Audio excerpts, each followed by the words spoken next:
This is the pulse here on Joy News. It's Friday, February 28, 2025. The first 2 months has come to an end. We are about entering the month of March 2025. Good afternoon, welcome. We are live on DSTV channel 421, GoTV 125. We are streaming live on X Spaces, YouTube, Facebook, and of course, MyJoyOnline.com. This afternoon, we've got some live events coming your way. We'll continue with the vetting of Deputy Minister nominees. We'll also take you to the Alisa Hotel where the OSP is supposed to speak. But right now, though, let me take you to the Hajj village where President Mahama is addressing the crowd ahead of the sword casting ceremony for the new Hajj village. Down further. After we pay off the millions of dollars of debts that have accumulated in Saudi Arabia from earlier Hajj operations. This year, we intend to airlift exactly 5,000 pilgrims to the Holy Land. And the task force has announced 13th March as the deadline for payment. We have facilitated a pre-finance arrangement with one of the local banks. And so I'm pleased as I speak to you to announce that all deposits for accommodation, transport, and other facilities have been paid. I've instructed the Hajj task force that they should cut off at exactly 5,000 and not go beyond 5,000. We don't want the previous situation where people rush with late payments and we are unable to airlift them and become complaining. This year, we set up a task force to manage the Hajj because after government took office, we realized that period between taking office and the Hajj was too close. And so we brought competent people together, headed by Alhaji Collins Dauda, as a task force to organize the Hajj for this year. After this year's Hajj, we'll constitute the Hajj board, and we will appoint the chairman of the Hajj board. I've instructed the task force that Hajj is not a business. Hajj is not meant for profit. The Hajj task force must not structure things in order to make a profit. We don't want a profit from Hajj. After the performance of Hajj, if there's even 1 CD left, that money should be donated to the poor or used for a project in the Muslim communities.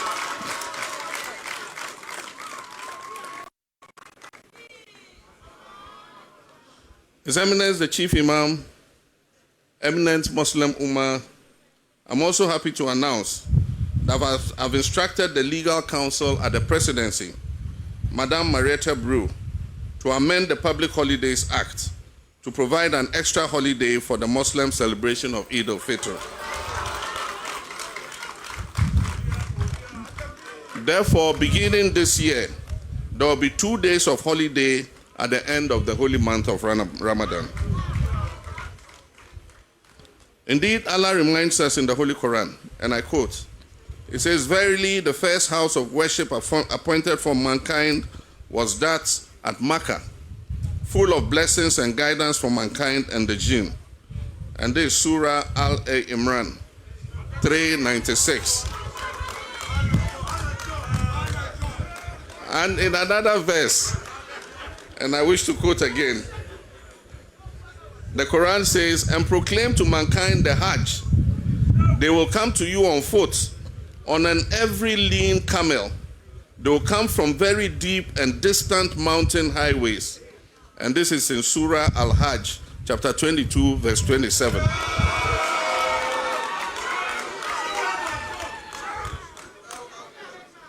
Hajj is a spiritual journey of purification and a reaffirmation of our submission to the will of Allah.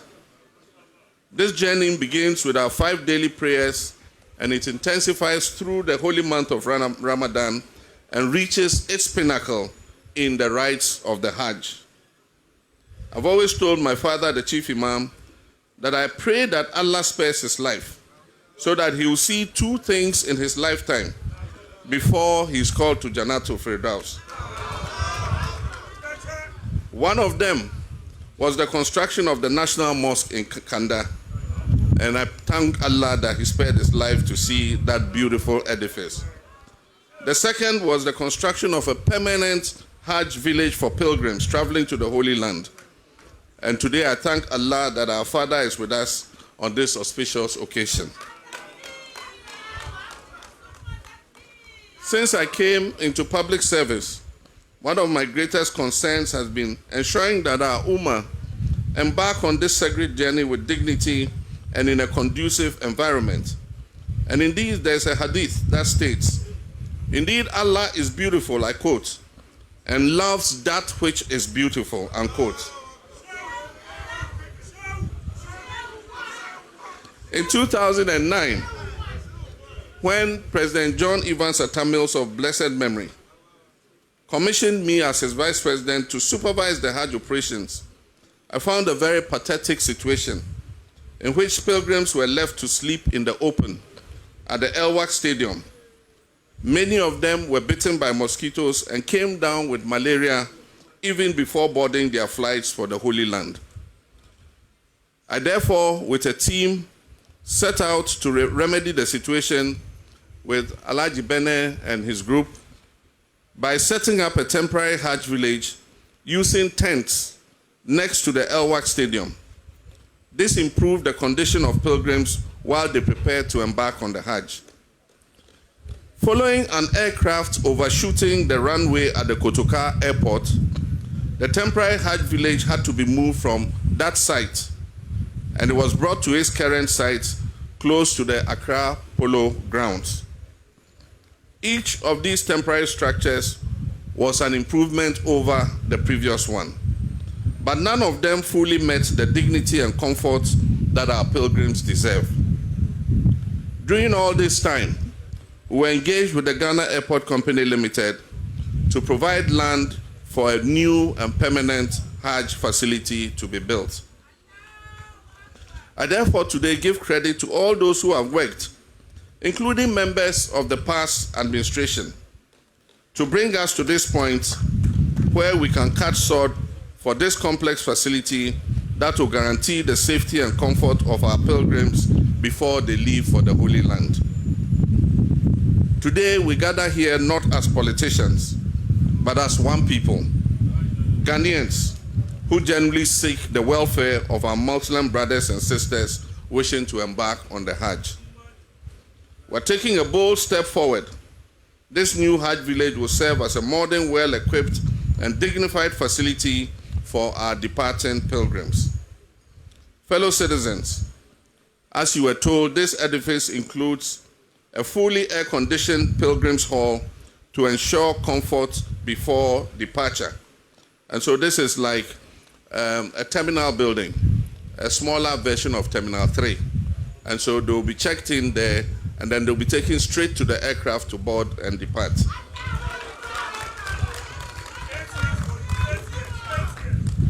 There's a modern ablution and prayer area, a mosque, to facilitate spiritual preparation before our pilgrims leave. There's a well-organized accommodation, comfortable accommodation, to allow the pilgrims to rest peacefully before their flights are ready.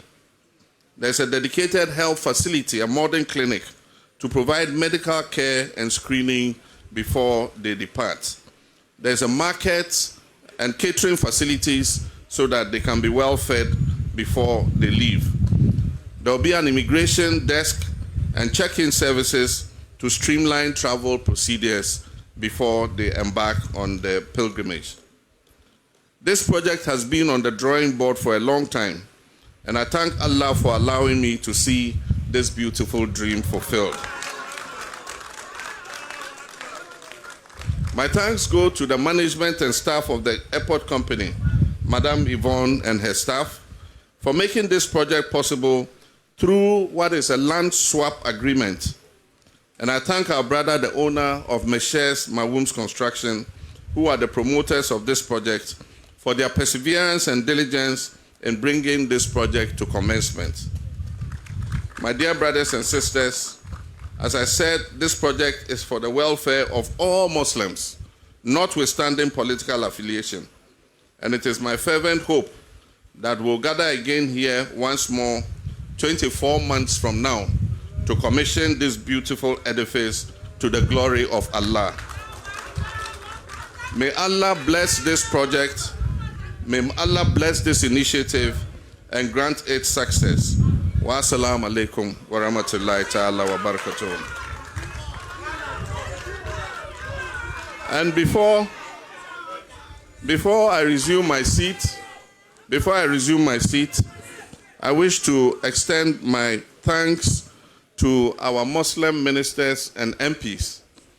They, at the beginning of the holy month of the Ramadan and the fasting, have brought to me 7,650 bags of sugar and 2,650 bags of rice to be distributed to the Muslim Ummah for people who do not have food to eat during the Ramadan.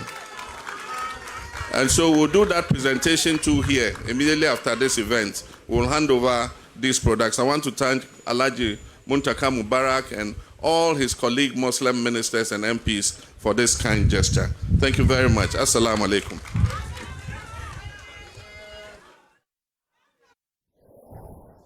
Right, so that's the sword cutting ceremony for the new Hajj village close to the airport, and that is going to be done shortly by President Mahama. A few things that he mentioned before we deal with other stories.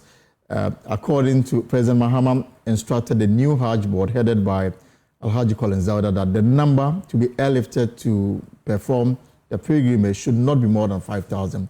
At 5,000, they should put a stop to it. So if you are a Muslim and thinking of undertaking the pilgrimage, you need to make sure that you apply on time, because 5,000 is the limit. The number won't go beyond 5,000. Also, he's also instructed that the interim Hajj board that this exercise should not be taken with the notion of making profit out of it. He says that the pilgrimage is not a profit-making entity, and that even if after the exercise they generate even 1 cedi more, they will donate it to deprived Muslims and Muslims in deprived communities. And he's also instructed the legal counsel at the Jubilee House, Marietta Brew, to put together a bill that will seek to amend the Public Holidays Act to include one more holiday for the Muslim faith. So these are the many issues that came up in the president's address at the sword cutting ceremony for the new Hajj village. Now, another story that we are focusing on this afternoon is the vetting of deputy minister nominees, and that is also the next phase will take place shortly. So we'll take you to Parliament when the committee is ready. We'll also take you to the Lisa Hotel, where the OS, that's the Special Prosecutor Kise Jabem, and of course the CDD boss, H. Kwesi Prempeh, are expected to deliver, a symposium, if you like, on Constitutional Day. We'll have that also come for you shortly. But before we do that, all of that, the West African Gas Pipeline Company has announced a successful completion of critical pipeline maintenance and resumption of gas supply to the country. And Ghana, Togo, and Benin, the company reviewed this in a statement released today following weeks of cutoff in supply that contributed to erratic power supply in parts of the country. Let me bring you the full statement that came from the West African Gas Pipeline. And that's where you have it. The West African, they say they are pleased to announce the safe and successful completion of the pipeline maintenance activities and the resumption of gas transportation service in Ghana, Togo, and of course, Benin.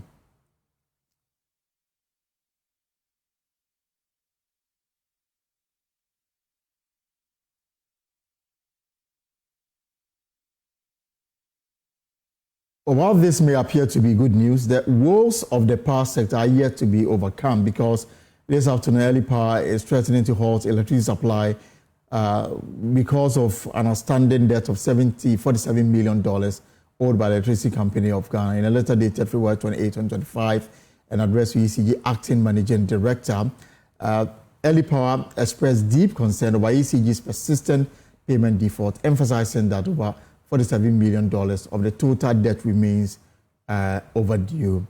Now, we'll bring you that more, but let me stay a little longer with the matter relating to WAPCO. And the good news this afternoon that they have completed the maintenance work and they are set to, resume power supply.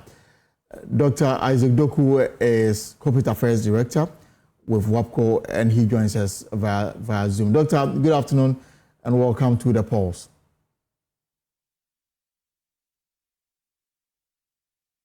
If you can unmute for me, Doctor.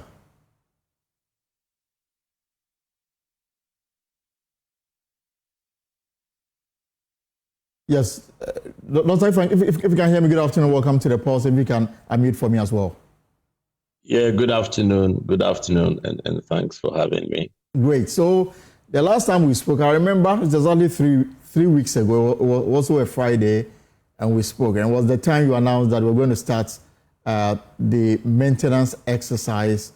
So that's like 3 weeks ago, and you gave a 4 week period within which you will complete the work. It's not 4 weeks now, yet you have a statement out saying that everything is done and dusted and that your gas flow has already started. Yes, that's exactly right. At the beginning of the whole process, as I did explain, we sent some instruments through the pipeline that we call the pipeline inspection gauges, the PICs. And so the 4 week duration was based on the number of PICs that we're going to send through the pipeline and the estimated number of days that they were going to take each traveling the 569 kilometers from our station in Badagry to Takoradi. We've estimated that each PIC was going to take between 4 to 5 days. And originally also, since we don't know the condition of the pipeline, we've estimated to run between 5 to 6 PICs to do the process. And so that 4 weeks was based on the total number of PICs. And again, also on the how long it's going to take the PIC to traverse the pipeline. I think the good news is that once we started running the PICs, we realized that with the pressure of the gas that is being used to push the PIC through the pipeline, we're averaging about 3.5 days for each PIC to travel from our Lagos Beach compression station all the way to Takoradi. And also the other good news is that from the very first PIC to the last one, we saw that each of the PICs, there wasn't much debris and liquids within the pipeline. So that in itself was telling us that the pipeline is in a very good condition of operation. So these, I would say, are some of the factors that contributed. So in total, we actually ran, we ran 5 PICs, and each of those PICs took an average of, 3.5 days, not more than 3.5 days to actually move from the Lagos Beach compression station all the way to Takoradi. And on top of that also, there wasn't much liquid. In fact, there were no liquids at all that came out that the PICs pushed out of the pipeline. And also the debris that we had from the PICs pushing the debris through the pipeline was, I would say, less than 100 kilograms. So all in all, I think these are some of the factors that contributed to us finishing ahead of time. Yeah, so Doc, so that means that even though you are done with the work and the gas flow has started, it will hit the Takoradi plant in the next 3 days. Is that what it is? We actually started gas flow yesterday morning at 9 a.m. because the PIC arrived in the early hours of yesterday, around 3 a.m. in Takoradi. Once we take delivery of the PIC, what we do is that the consultants that analyze the data are out of country. Like I explained the last time, they are actually based in Brazil. So we have to download the data from the instrumentation inspection gauge and have it, sent electronically to the company in Brazil to see whether, with respect to the quality of the data that we have actually collected. And we have the affirmation that, yes, the data is of good quality and it can be analyzed for us to know the state of the pipeline. So once that information was received, straight away, we finished effectively the cleaning of the pipeline. We've collected the data that we wanted. And so we did resume gas flows. Yesterday, we started flowing gas to Tema yesterday at 9 a.m. in the morning. This morning at 6:15, if you know the unit of gas, we're flowing gas about nearly 150 million standard cubic feet a day to Tema. And later on today, we also resumed the reverse flow from Takoradi to Tema. So gas flows have already started in Ghana, Togo, and Benin. Meaning basically, WAPCO is now in our energy mix. Yes, as you know, WAPCO, we're a transportation company. So once we finish, we did notify the shippers, that is those that actually asked us to transport the gas on their behalf, and also the off-takers, those that need the gas for the power generation. So as soon as we receive the peak in the early hours of yesterday and we finish all the relevant testing, we send notification to the shippers and that they are able to resume their gas flows to their off-takers. So that started, I would say, yesterday, like I said, in Tema at 9 a.m. Right. Thank you so much, Dr. Doku, for this update this afternoon. It's very important, especially as the country battles to deal with this intermittent power supply. With this addition, I mean, when the maintenance started, almost some megawatts of power were lost because of the gas curtailments. And now that everything is back to normal, that should stabilize electricity supply in the country. Is that not it? Well, that is our expectation. But of course, as I always say, we are a gas transportation company. But of course, gas not going to Tema cuts off a lot of megawatts. And like the Honorable Minister explained last Friday when he did visit our plant, indicated that there were liquid fuels, but again, it was just to keep the whole national grid stable. So he did appeal, I believe, to Ghanaians to bear with them. Now that we finished with flowing the volumes that the shippers are bringing to us to take to their off-takers. And so the volume of gas is enough to generate more than, I'll say, what the liquid fuels were generating in Tema. So fingers crossed, hopefully this will contribute much more effectively to the energy security of the country. Thank you so much, Dr. Duku. He is the Corporate Affairs Director with the West African Gas Pipeline. Thank you so much for your time this afternoon for that very important update. Now, in his State of the Nation address, President Mahama raised serious concerns about the financial state of affairs in the energy sector. He argued that despite the previous NPP administration collecting over 45 billion cedis in the energy sector levies as SLAB over the past 80 years, it left behind a staggering 70 billion debt as of December 2024, placing a heavy burden on the Ghanaian consumers and crippling independent power producers. Mr. Speaker, my administration inherited an energy sector on the brink of collapse. It was weighed down by unsustainable debt. This unfortunate situation has led to many independent power producers and fuel suppliers threatening to cease their operations. Mr. Speaker, listen to this. Despite collecting over 45 billion cedis in energy sector levies, ESLA, over the last 8 years, the outgone administration has left the Ghanaian people with an energy sector burdened with a staggering debt of 70 billion cedis as of December 2024. It is of deep concern that several state-owned enterprises in the energy sector are struggling to stay afloat. And unless urgent interventions are made, many of them will go under.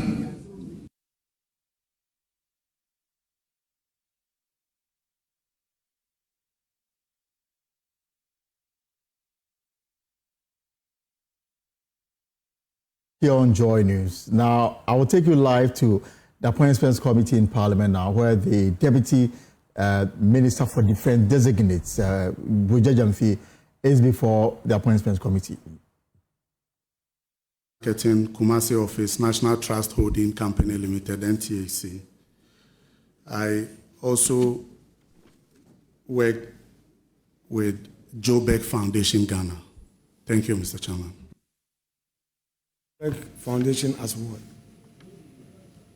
as the project manager, Mr. Chairman. Where? Mr. Chairman, here in Accra.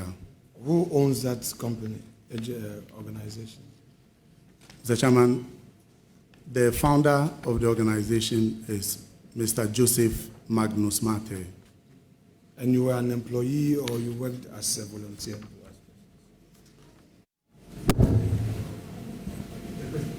The question again, Mr. Chairman. As a volunteer or you worked as an employee? Mr. Chairman, I worked as a volunteer. As a volunteer? Yes.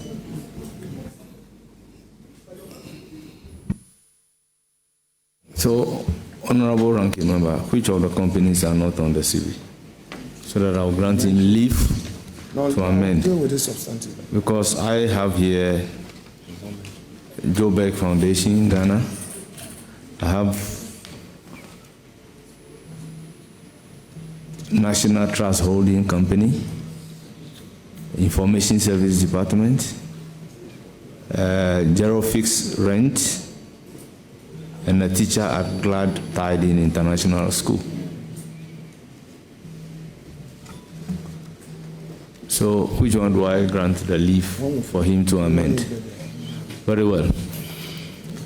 I would start taking the questions from subject matter committee members, starting from Honorable Ntim Fojo.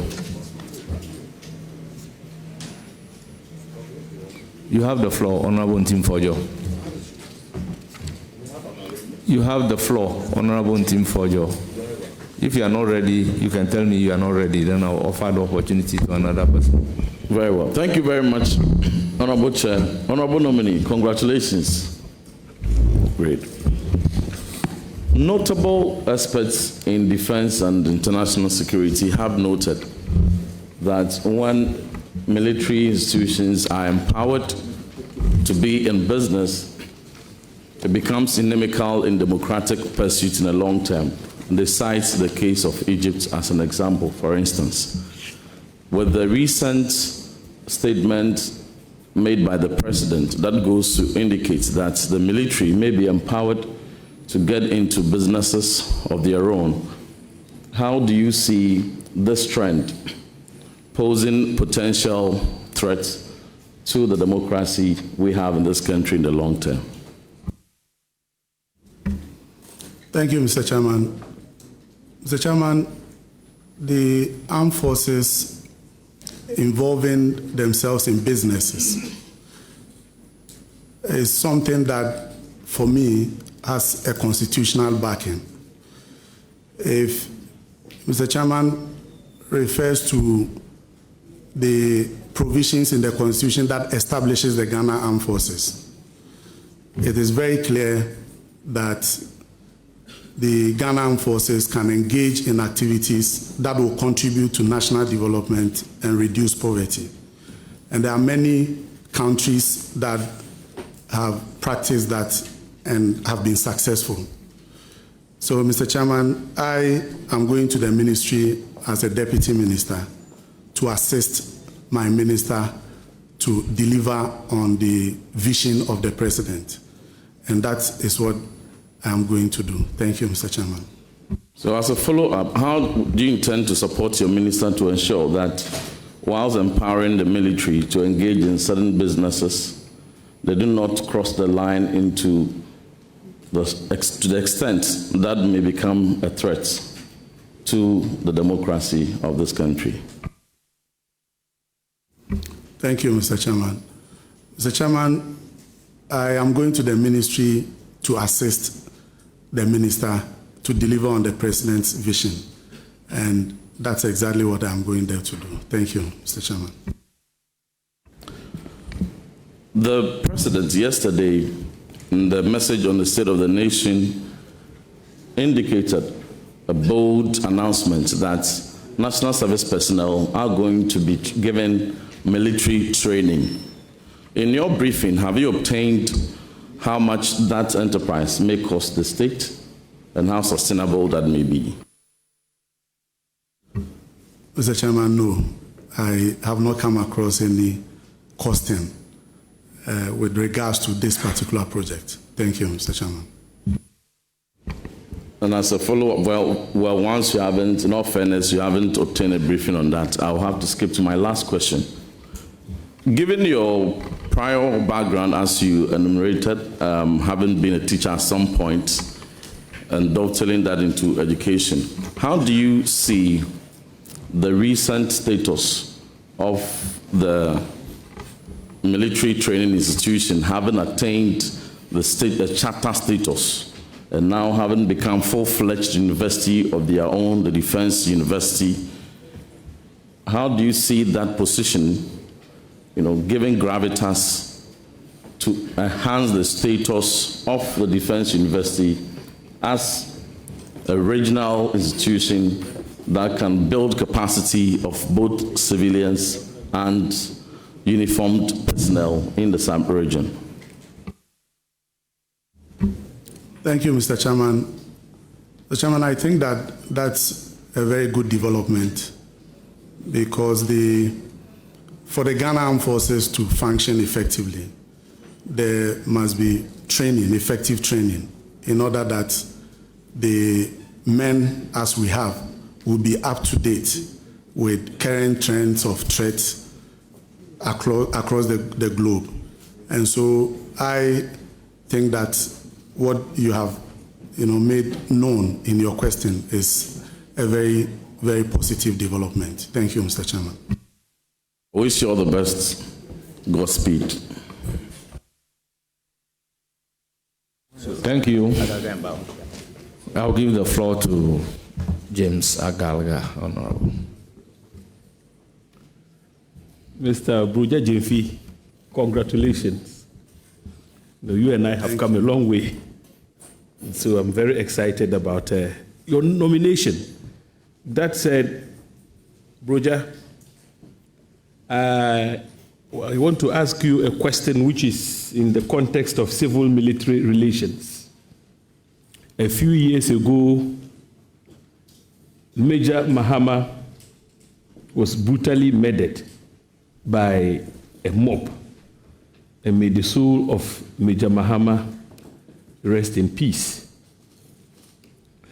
Then fast forward to 2023, thereabout, another soldier was murdered at Ashaman. And following the murder of the soldier, some elements drawn from the armed forces stormed Ashaman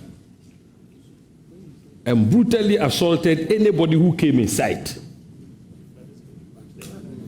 Many civilians were injured in the process. These unfortunate happenings have deepened mistrust between the military on the one hand and the civilian populace. Now, when you get to the Ministry of Defense,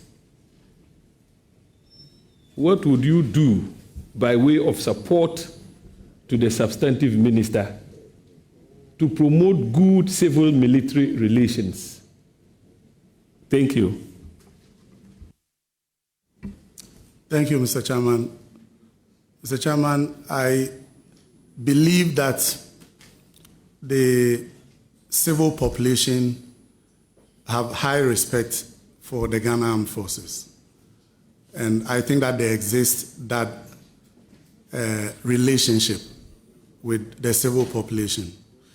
However, the isolated, unfortunate incidents, as you have enumerated, are things that we must work at in order to reduce that to the barest minimum.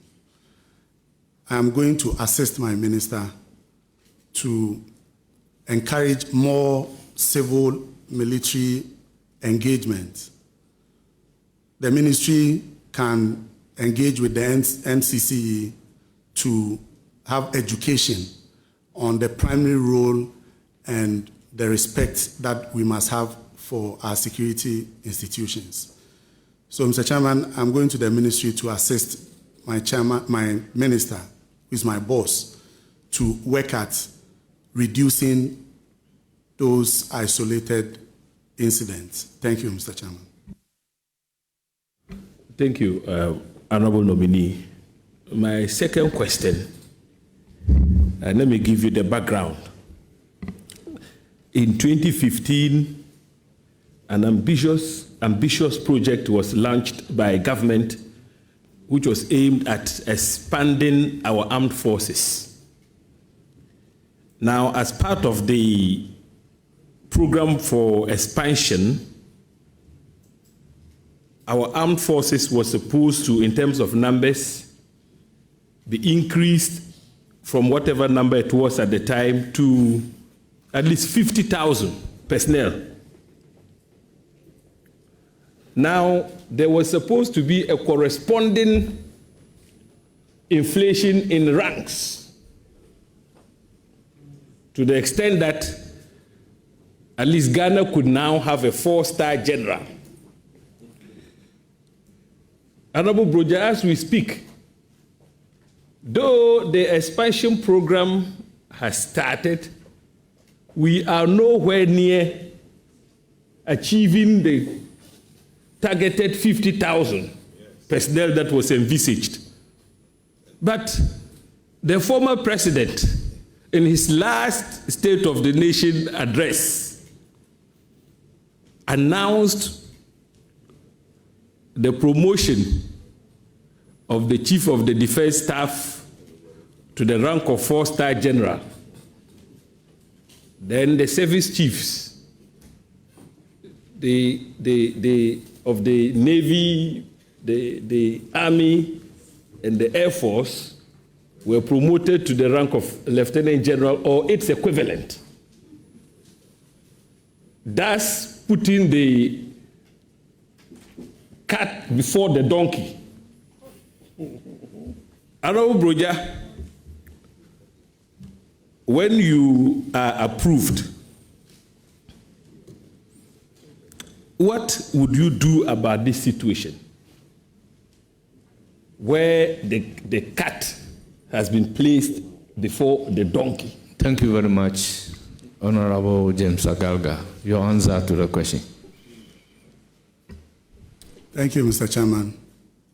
Mr. Chairman, I'm going to the ministry to assist my minister to deliver on the president's vision. Whatever it is that we have to do in order to compensate for the gap created, I'm going to assist my minister for us to achieve that. Thank you. Any further question? Yes. Honorable Broja, at the personal level,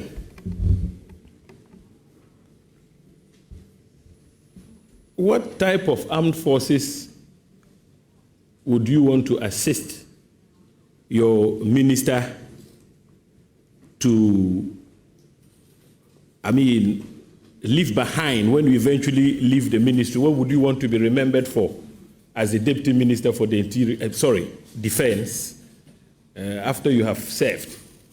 What legacies would you want to leave behind when giving the nod in support of your minister? Mr. Chairman, I want to be part of the success of my minister, working towards achieving the vision of the president. I hope that we will leave behind an armed forces that is ready for combat.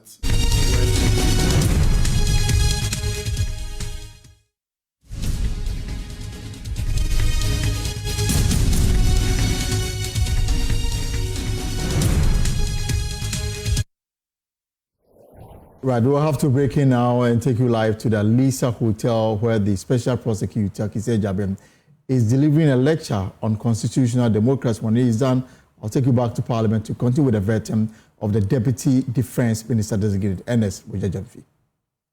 Meaning to my life, in my estimation, because the job requires so, the job demands so. That is one aspect of the sacrifice. Purely private quests, you would say. The other aspect of the sacrifice is impersonal. That is that The position of the special prosecutor is a very thankless job.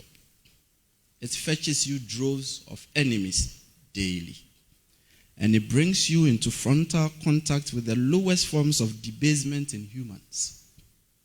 You do not go asking for it. It finds you. That is the nature of the job. Everyone wants the special prosecutor to do his job, yet no one wants the special prosecutor to do his job. It all depends on the subject of the investigation.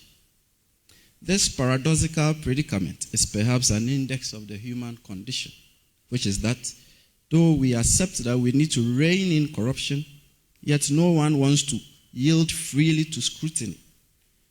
No one happily accedes to indictment. No one welcomes investigations. No one wants to be called out as suspected of engaging in corruption and corruption-related activities. And so, there is always a strong pushback intended at deflecting the focus of scrutiny and accountability. The pushback is reflected in so many forms, including the sponsorship of attacks and vile publications against the special prosecutor and the Office of the Special Prosecutor, OSP. Sadly, some of the enemies the job attracts would not hesitate to take a life should opportunity present itself. Thus, my security risk is ultra high, and I have to perpetually be on the lookout for attacks on my person. Same applies to especially the operational officers of the OSP. Such is the volatility in which the fight against corruption is being waged in our nation.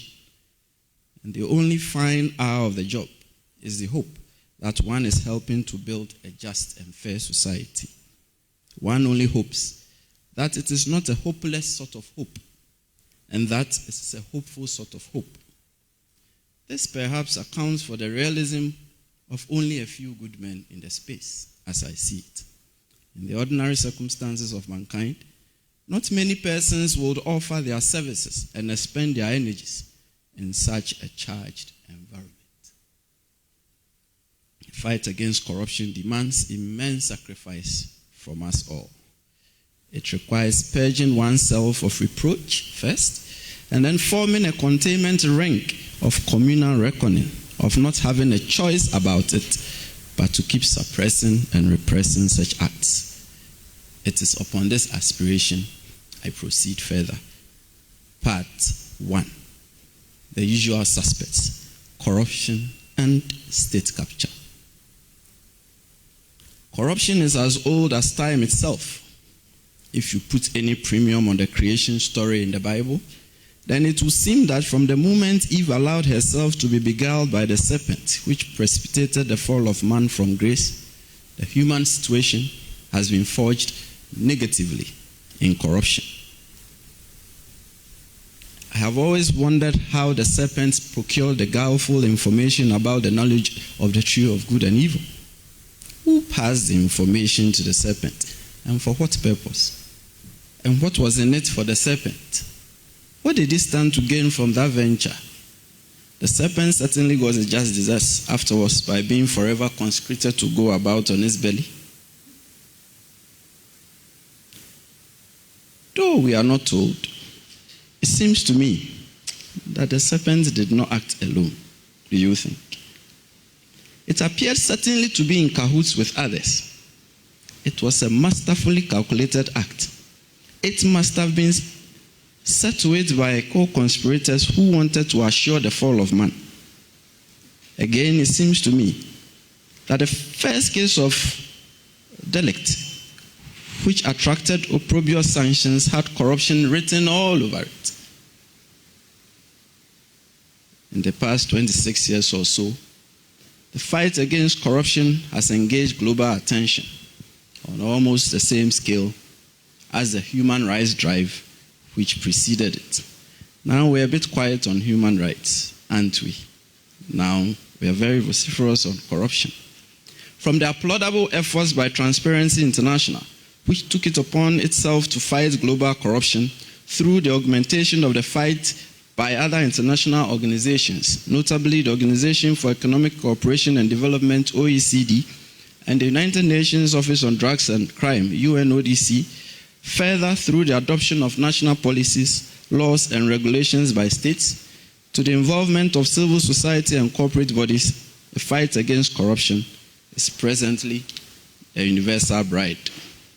Perhaps we cannot describe the melee of corruption better than as captured by our own Kofi Annan in his foreword on the General Assembly resolution adopting the United Nations Convention Against Corruption. I like to repeat this quote. Doesn't like my left hand. Corruption is an insidious plague that has a wide range of corrosive effects on societies. It undermines democracy and the rule of law. It leads to violations of human rights.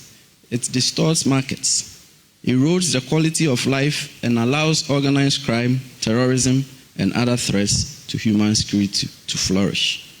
We would agree with our departed brother Kofi Annan, and much energy and scholarship have been expended on the challenges confronting the fight against corruption.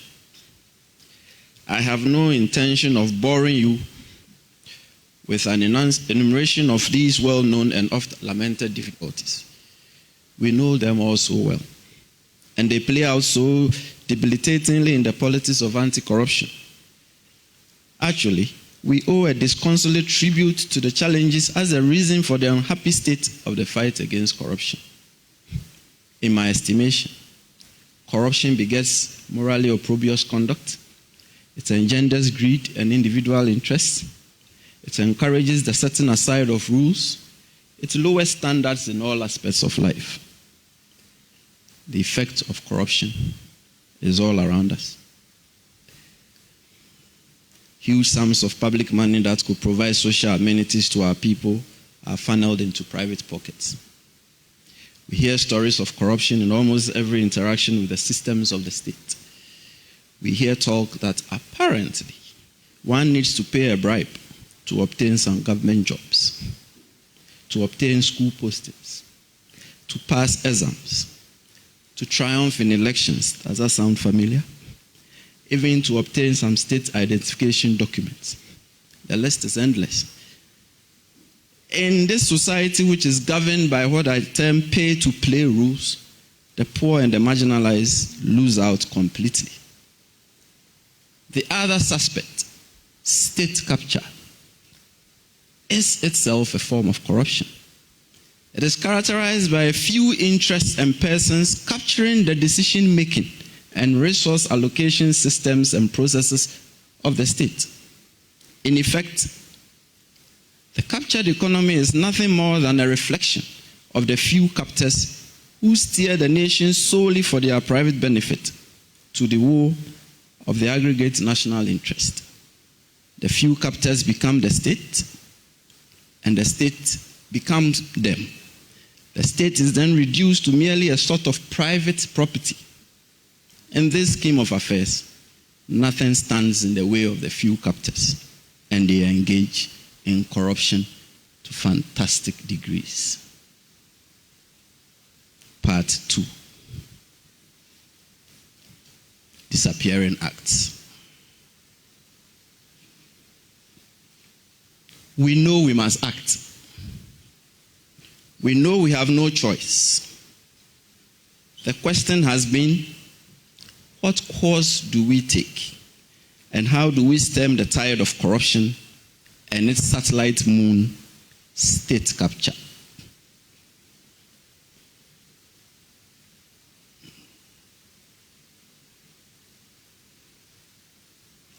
This light is very unfriendly. I can hardly see what I'm reading. It was a rather curious push against corruption that heralded our independence from colonial rule, which all came together by a conglomeration of interrelated events which commenced severally in the past and culminated in historic occurrences on one day, 9 years before independence. Thank you. Still to that. Yeah. Thank you. Right. It's better now. I can see. In the morning of Saturday, 28 February 1948, exactly 77 years to the day, members of the ex-servicemen's union especially those in Accra, must have felt very upbeat that by the end of the day, their long drawn-out grievances against those in authority would be well received by the head of government and perhaps usher in a turnaround in their fortunes and that of the country. However, by about 3 o'clock in the afternoon, 3 had been shot dead, and more than 60 lay writhing in pain from various degrees of injury from gunshots. Their crime: they had been minded to assemble and symbolically march in a peaceful and armed procession to present a petition to the colonial governor at his official residence at the Christiansborg Castle in Osu. Upon reaching the triangular intersection of what was then Row Road, Castle Road, and Christiansborg Road, they were ordered by Superintendent Imre, a white superintendent of police in Accra. The order was simple: halt, turn, and disperse. They refused. Imre then ordered his men to open fire at the procession. His men refused. Imre, who appeared to have had some misgivings about preparations for public order that morning, as his men later recounted, carried out his own order by grabbing a rifle and shooting at the procession. The painful irony was that the ex-soldiers had survived brutal battles in the Second World War, only to be mowed down by a police officer of the empire they served for simply participating in a benign procession intended for the presentation of a petition. These events are well known and well documented. It is their contextual significance, which I will state presently, that invites me to their revisitation. Let's pause for a while. That day also held another significance. It was the day on which the boycott of European and Asian stores, which had been observed nationwide from January 1948, was to end, and the reduction in prices of certain commodities was to come into effect. Our people expected a bountiful price reduction. They were to be disappointed. The price reduction was not what they expected. It is also well documented that these events precipitated a 5-day looting and overrunning of European and Asian businesses in Accra and other towns as news of the killing of the 3 ex-soldiers spread. While the reports of the Commission of Inquiry into what was described as disturbances in the Gold Coast attributed the primary cause of the riot to the shooting incident on 28 February, the extensive testimony the Watson Commission took from our people showed that the contextual significance of these events was largely a fight against corruption. Of long-held and widespread frustration and disenchantment at corruption and abuse of power by the colonial government and European and Asian businesses organized as the Association of West African Merchants. The ex-soldiers were being dealt a very raw deal. At the commencement of the Second World War, the colonial government enticed them with promises of jobs and lucrative pensions after service in the army and participation in the war. So they were shipped off to fight in what is now Myanmar. Now, upon their return, and about 3 years after the end of the war, the colonial government had reneged, and it showed no inclination to make good the promises. Indeed, the governor, who had just assumed office 6 weeks prior to 28 February, totally misread the events of the day. He appeared to view the occurrences on 28 February as an unprovoked challenge to his authority, because he had assumed that the protests had been organized by local politicians. His reaction was then to imprison 6 of the prominent politicians. The ex-soldiers were not unique in their agitation. This is what the governor did not realize. The general population was highly disenchanted with its state of affairs. There had been widespread protests before 28 February against low wages, abusive working conditions, and undue hardship propelled by the insensitivity of the colonial government and the corrupt practices of the Association of West African Merchants, which included price fixation, price gouging, and conditional sales. The testimony collected by the Watson Commission showed that the association, which controlled the import and export market, or sometimes making as much as 75% profit on each commodity sold. Indeed, so pervasively corrupt were their activities that the acronym of the association, AWAM, became synonymous with unfair, corrupt, and fictitious practices and conduct. So when you're watching a movie and you go, oh, this is AWAM, you should know where it is coming from. This was our state as we stood on the brink of independence. We fought grand corruption perpetrated against us by foreigners. Maybe we inherently loathed corruption. I'm talking in the past tense.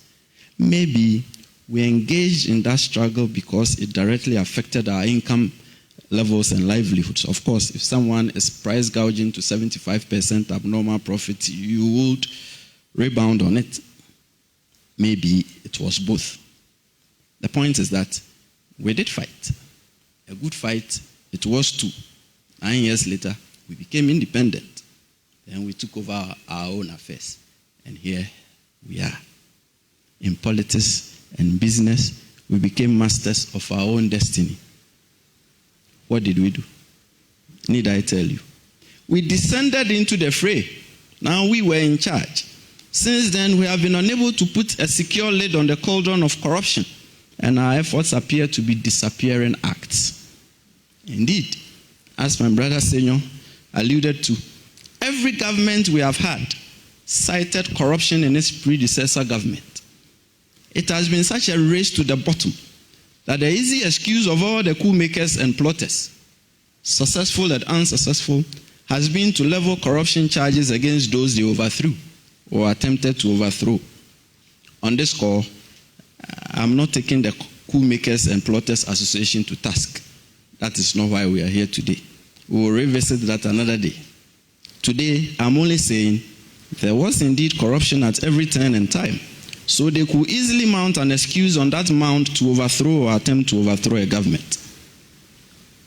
As a result, we have had about 50 corruption-related commissions of inquiry and 5 successful military coups in the name of fighting corruption. We are parties to several international treaties on corruption, including the UN Convention, which we ratified on 24 June 2007. We have passed several legislations designed to tackle corruption. We have redefined corruption and enhanced the punishment for corruption-related offenses from misdemeanors to second-degree felonies. We established the Commission on Human Rights and Administrative Justice and the Serious Fraud Office, which we rechristened the Economic and Organized Crime Office. And we established the Financial Intelligence Center with the same intended purpose, though to a limited degree. And in 2014, we instituted the National Anti-Corruption Action Plan, which recommended the establishment of an independent prosecution authority to effectively tackle corruption. You would recall that the prevailing thinking was that the Attorney General, being a member of Cabinet and the chief legal advisor to the President, was not well suited to investigate and prosecute members of a government to which he belonged. And after decades of contemplation and experimentation, we created the Office of the Special Prosecutor, OSP, as a flagship anti-corruption institution with a unique fourfold mandate of investigating corruption and corruption-related cases, prosecuting suspected offenders, recovering and managing assets, and taking steps to prevent corruption. The advent of the OSP, once again you would recall, was forged in immense controversy. Let me take you back to the 2016 presidential elections. Corruption and corruption-related issues were rather topical during that campaign season, owing to the ever-present, unexplainable and questionable acquisition of wealth in all sectors. The opposition candidate hopped on to the anti-corruption train with a bouquet of promises. He promised them to adopt the ANAS method in fighting corruption, in reference to the style employed by Ghana's foremost investigative journalist, Anas Arimia Anas, of naming, shaming, and jailing. He also promised to create and establish a specialized independent agency to fight corruption. He christened it the Office of the Special Prosecutor, He won the election against the sitting president with a convincing margin. The campaign promise of the creation and establishment of a specialized independent anti-corruption agency was then seemingly fulfilled. So in December 2017, Ghana made its most decisive statement on the strive against corruption with the passage of the Office of the Special Prosecutor Act 2017, Act 959, which established the OSP. The Act came into force on 2 January 2018. It was then followed by the enactment of 2 legislative instruments, the Office of the Special Prosecutor Regulations 2018 LI 2373 and the Office of the Special Prosecutor Operations Regulations LI 2374. Professor, whether fortuitously or by design, establishment of the OSP was in fulfillment of a treaty obligation. Ghana was required anyway, under Article 6 and Article 36 of the UN Convention Against Corruption, to establish an independent specialized authority to combat corruption through law enforcement. The intended design of the OSP was a cure of the inadequacies of the traditional anti-corruption regime characterized by the lack of real and enforcement powers. Hence, the OSP's multifaceted reach and outlook. Its independence by law was intended to be assured in the proper sense. I keep using the word intended. As the special prosecutor retains full authority and control over the investigation, initiation, prosecution, and conduct of cases. The OSP, unlike other institutions, is required to snoop around everywhere in whatever sector. And its mandate does not rest only in respect of public officials. It extends also to politically exposed persons and private persons. The reach of the OSP goes beyond the borders of Ghana. In this sense, the OSP has a mandate to investigate and prosecute corruption and corruption-related offenses committed in Ghana or in a foreign country, so far as the Act constitutes corruption or corruption-related offense in Ghana, and the Act was committed by a national of Ghana or against a national of Ghana. So elegant, it seems on paper. So joyful it sounds to the ears of the anti-corruption campaigner until you go in. Beyond the seeming good feeling and the paper promises, never mind that the promises are written in a statute. Graveness stares. The very existence of the OSP is hemmed so tightly as if in a vice, in an attempt to scuttle it. It should perhaps not be surprising, as its creation itself was greeted with immense skepticism. And it was attended by argument against argument as to why it was needed at all. Will it not be a duplication of institutions? Will it be allowed to function properly? Do we even need it? The questions poured. In fairness, the questions themselves were not altogether problematic. After all, we must carefully examine the utility of the creation of institutions. However, the result was the creation of an institution with never before seen powers and mandate. Fine. Yet, with a plethora of half-hearted statutory provisions which effectively tie its hands behind it. Along come the death knells. Not infrequently, we hear calls, a lot of the time, from very high places, that the OSP should be scrapped and that it serves no useful purpose. If indeed that is what we want to do, then let us do so. On another score, there have been and there are attempts to discredit the office and its principal officers unfairly and unjustly, attended by formidable resistance and pushback. Often, the attacks on the office and its principal officers are mounted by persons who are at the short end of an investigation or prosecution and the associates of such persons.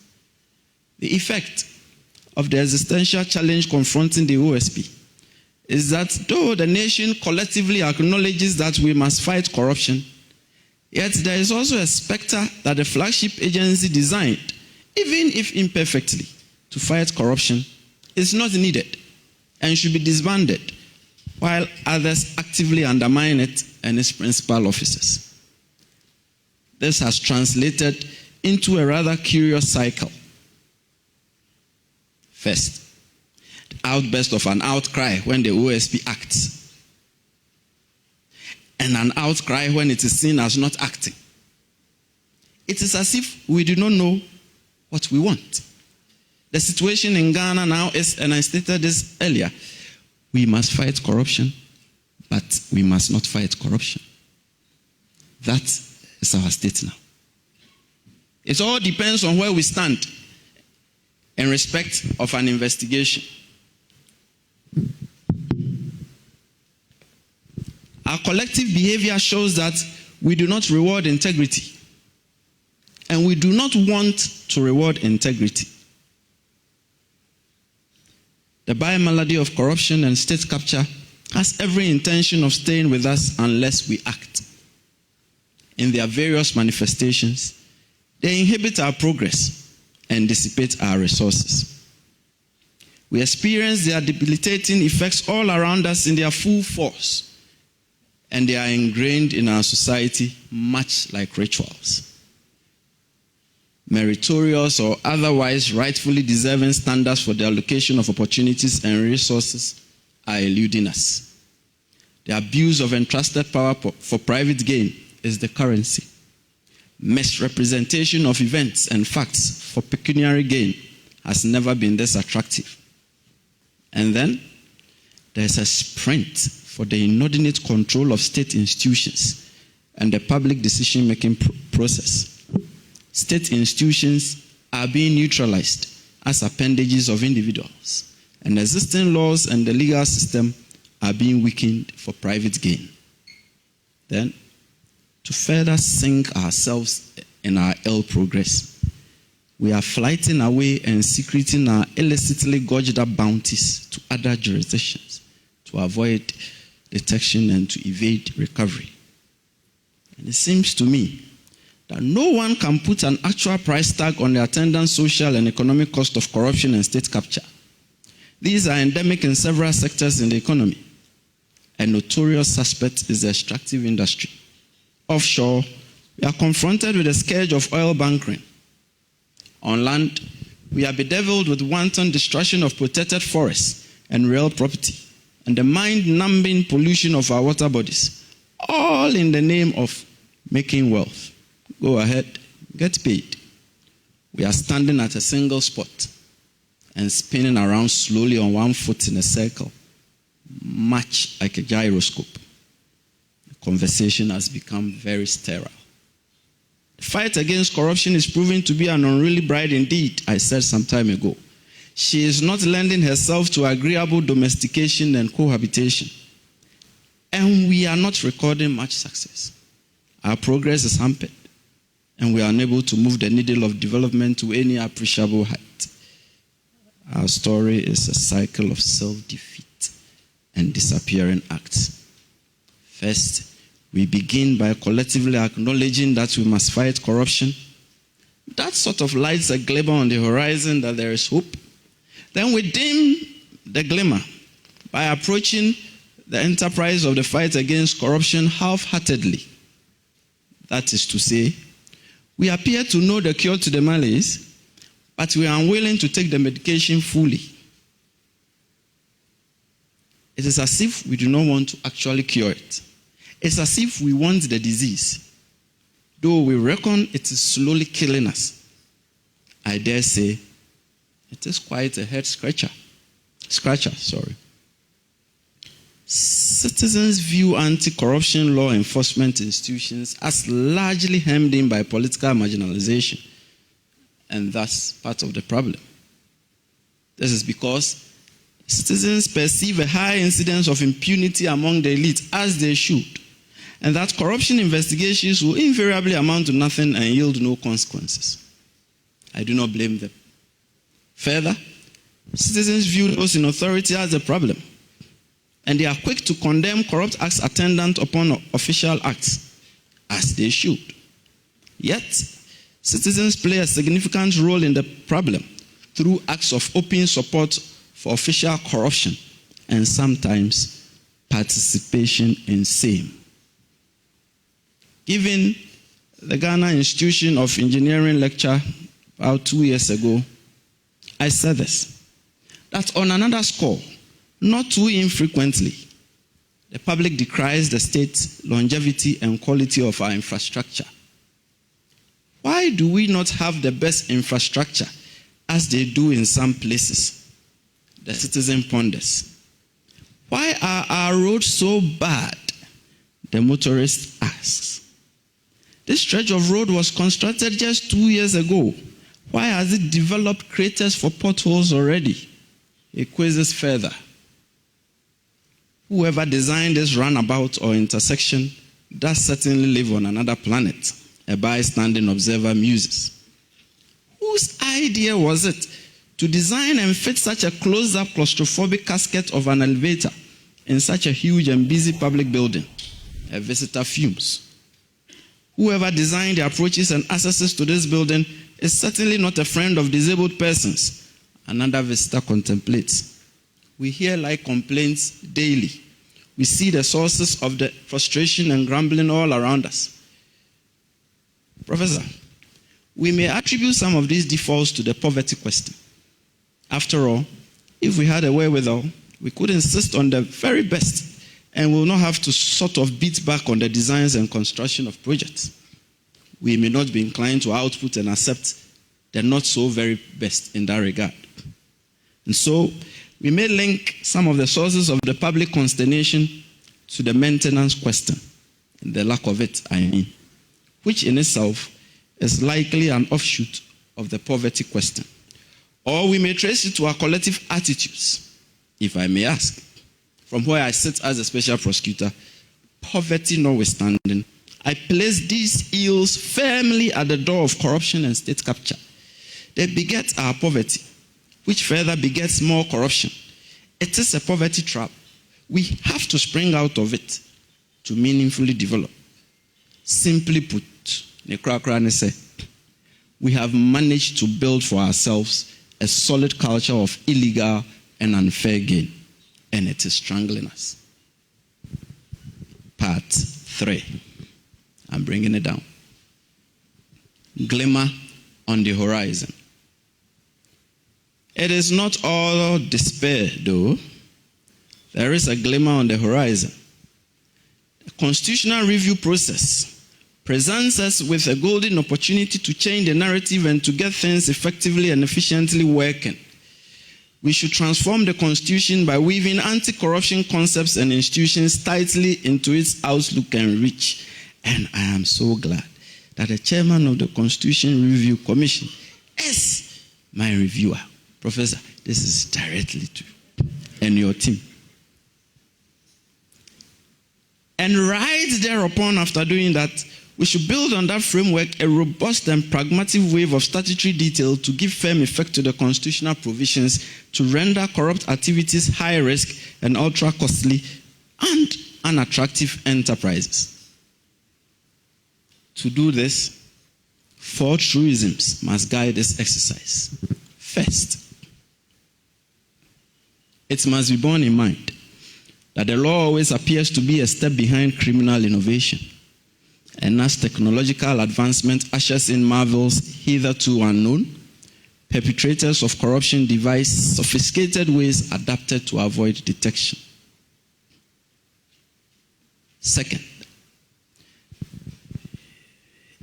it should occur to everyone here that truth is always the first casualty in any criminal inquiry. Those who engage in grand corruption are wealthy. They possess the means and the wherewithal to mount formidable campaigns of misinformation and truth distortion. They also pose a real and present danger to anti-corruption officials through intimidation, open threats, and actual harm, even to the point of killing. Third, corrupt activities are the most difficult to prove, as they are carried out in stealth, and the state of mind accompanying such acts are often unclear. Fourth, corruption prevention is preferable to after-the-fact models of fighting corruption. This is because it is more productive and cost-effective. Better to prevent the outbreak of a stitch than to seek to sew it after it ensues. Upon this foundation, we must situate the fight against corruption in a comprehensive philosophical context. The lecturer in me is coming out. By this, I mean that we should examine the regime from an introspective reflection.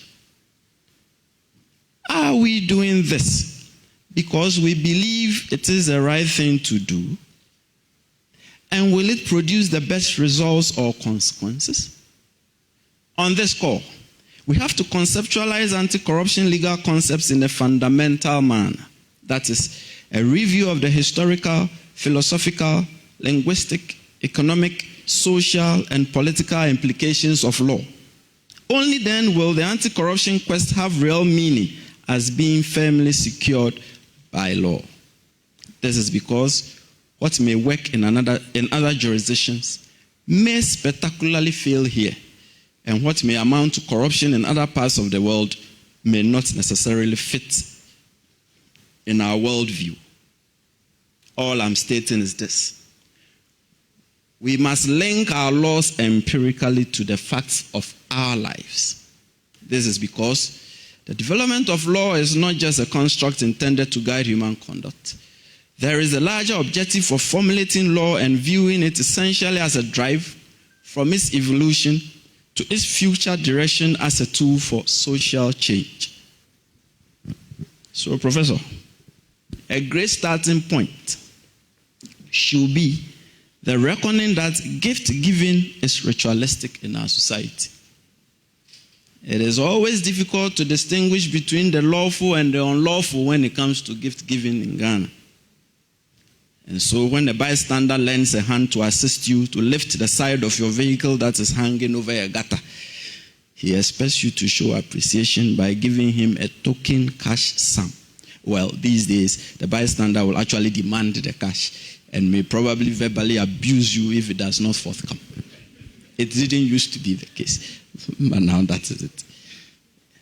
Professor, as you are reviewing the Constitution, it should also occur to you that in some of our traditions, and as recognized by our courts, where a person is gifted valuable property by a donor during the lifetime of the donor, the donee is expected to present a symbolic gift as aseda in acceptance of the gift.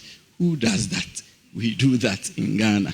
It's perfectly acceptable and has been blessed by the courts. Indeed, the absence of the symbolic gift in acceptance of the valuable property may, in some cases, render the gift ineffective and be subject to contention.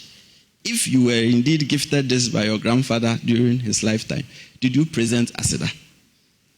Ritualistic gift giving. Then again, in some of our traditions, a notification of bereavement will be you are notifying an important person and inviting that person to the impending funeral. Sometimes you are required, if you are smart enough, to accompany the notification of the bereavement and the invitation to this important person, schnapps and a symbolic cash sum. This signifies several things. For instance, it may signify the premium you place on your departed relative. It may also signify that the person you are informing of the bereavement and inviting to the funeral is highly regarded by you and your family, as well as an indication of the funeral donation you expect from the invited person. So you give the snap, you put a cash sum on it. It is a notice to the person you are informing and inviting to the funeral. Do as I have done in multiples. This is our society. All I'm saying is that our society is one of promise for promise, gift for gift, give and take, and live and let live. This should guide our anti-corruption constructs, not what the white man tells us. Further, we must always be quick to realize that the world is run on self-interest as we formulate our laws. Each one of us sitting here silently reflects on the question of what is in it for me when you are engaged in whatever vocation or activity you find yourself in. It is the desire for self-preservation. It is natural. It is also the desire for self-enhancement. These drive our actions. Situate this in the craft of statehood. Often, the interests of the populace get lost in translation and are sacrificed, as opposed to the interests of the main actors whose opinions and actions dramatically shape the course of the state, whether for beauty or for debasement. There is always this old subtle trick in statehood. The main actors make believe that the good of the populace is so dear to them. They are always quick to tell and remind the populace that they have their best interests at heart. For the most part, this trick works, especially when the population is indoctrinated enough. Chinua Achebe summed this up so well in A Man of the People, a novel which he really captured happenings in society. Professor, I will attempt to illustrate my point with the biblical trial and execution of Jesus. Do not get me wrong. I am not trying to preach. I am the least qualified to. But 4 characters deserve mention as I bring things down. First, Judas. He has been vilified enough in history, and his name has gone down in infamy. Indeed, his name is a synonym for traitor. Maybe he deserved it. However, I see things differently. His actions tell me a very different story from what the Gospels portray him to be. I do not think he set out to betray Jesus at all. To me, he was just a con artist who set out to defraud the high priest and cash in a handsome amount. The man had been with Jesus for a considerable time, and he witnessed the spectacular miracles recounted in the Bible. He probably never at any moment thought that Jesus was amenable to capture.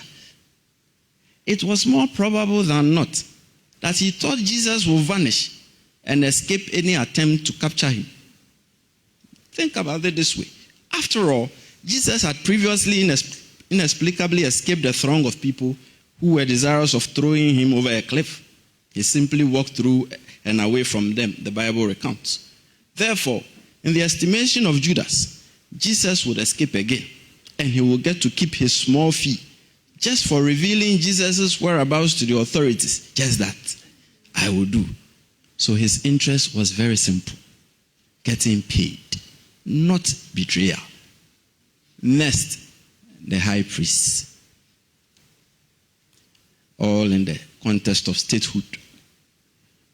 Their interest was clear enough. Jesus was bad for their business. They were losing their audience to this upstart who was pulling crowds and claiming to be the Son of God. They feared that it was only a matter of time their synagogues will be emptied of the faithful and they will lose their perch as the very respected and influential spiritual leaders.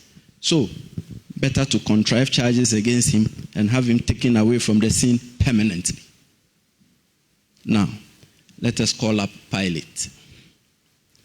He was the governor of the Roman province of Judea at the time. The Gospels appear to portray him as a reluctant judge who pronounced the death sentence on Jesus. However, for a man whose contemporaries described him as prone to unnecessary violence and brutality, his dramatic public washing of his hands to signify a lack of responsibility for the killing of Jesus belied his real interest. It was simple. He was saving his own skin and ingratiating himself to his boss, Tiberius Caesar. This is because Judea was extremely volatile at the time and characterized by violent protests and unrest. Pilate's high handling of affairs had not gone unnoticed in Rome. Therefore, The Jesus trial and execution provided him with a wonderful opportunity to appease the people, 1, and their leaders, 2, and not to attract unpleasant sanctions from Rome, 3. That is all it meant for him. Finally, the people, still in the context of statehood. What was their interest? Those who were screaming, crucify him, crucify him. It appears difficult to apprehend even to this day. Yet, they were still screaming and calling for the execution of the man and for the freeing of an accomplished criminal on top. In the scheme of affairs, consider it this way. Judas satisfied his interest, albeit with unintended disastrous consequences as his con game went seriously awry. Next, the interest of the high priest was very served. Jesus was permanently taken off the scene, and they regained their influence and respect among the people. Pilate also served his interest very well. Tiberius Caesar left him to his designs for a while. What about the people? My interest. It will appear that the trial and execution of Jesus served them no useful purpose. So the old statehood trick really worked well and served the main actors satisfactorily and left the people with nothing. Professor, this is my point. There is sound force in the reckoning that there is no objective way of doing things or attaining heights from an individual perspective. Consequently, societal interest must remain supreme. In the end, our collective good is worth the fight against corruption, and we must always guard against the tendency of personal interests overriding the common weal. The mantra should be, our collective ailment, our collective solution. On the back of the foregoing, I call for the following, still directed at the professor. First, we must write the office of the special prosecutor into the Constitution and board it up firmly. Please do not dwell on me. Leave me out of the equation. I'm just one person, obviously. My tenure will end at some point, and like everyone else, I will leave the scene.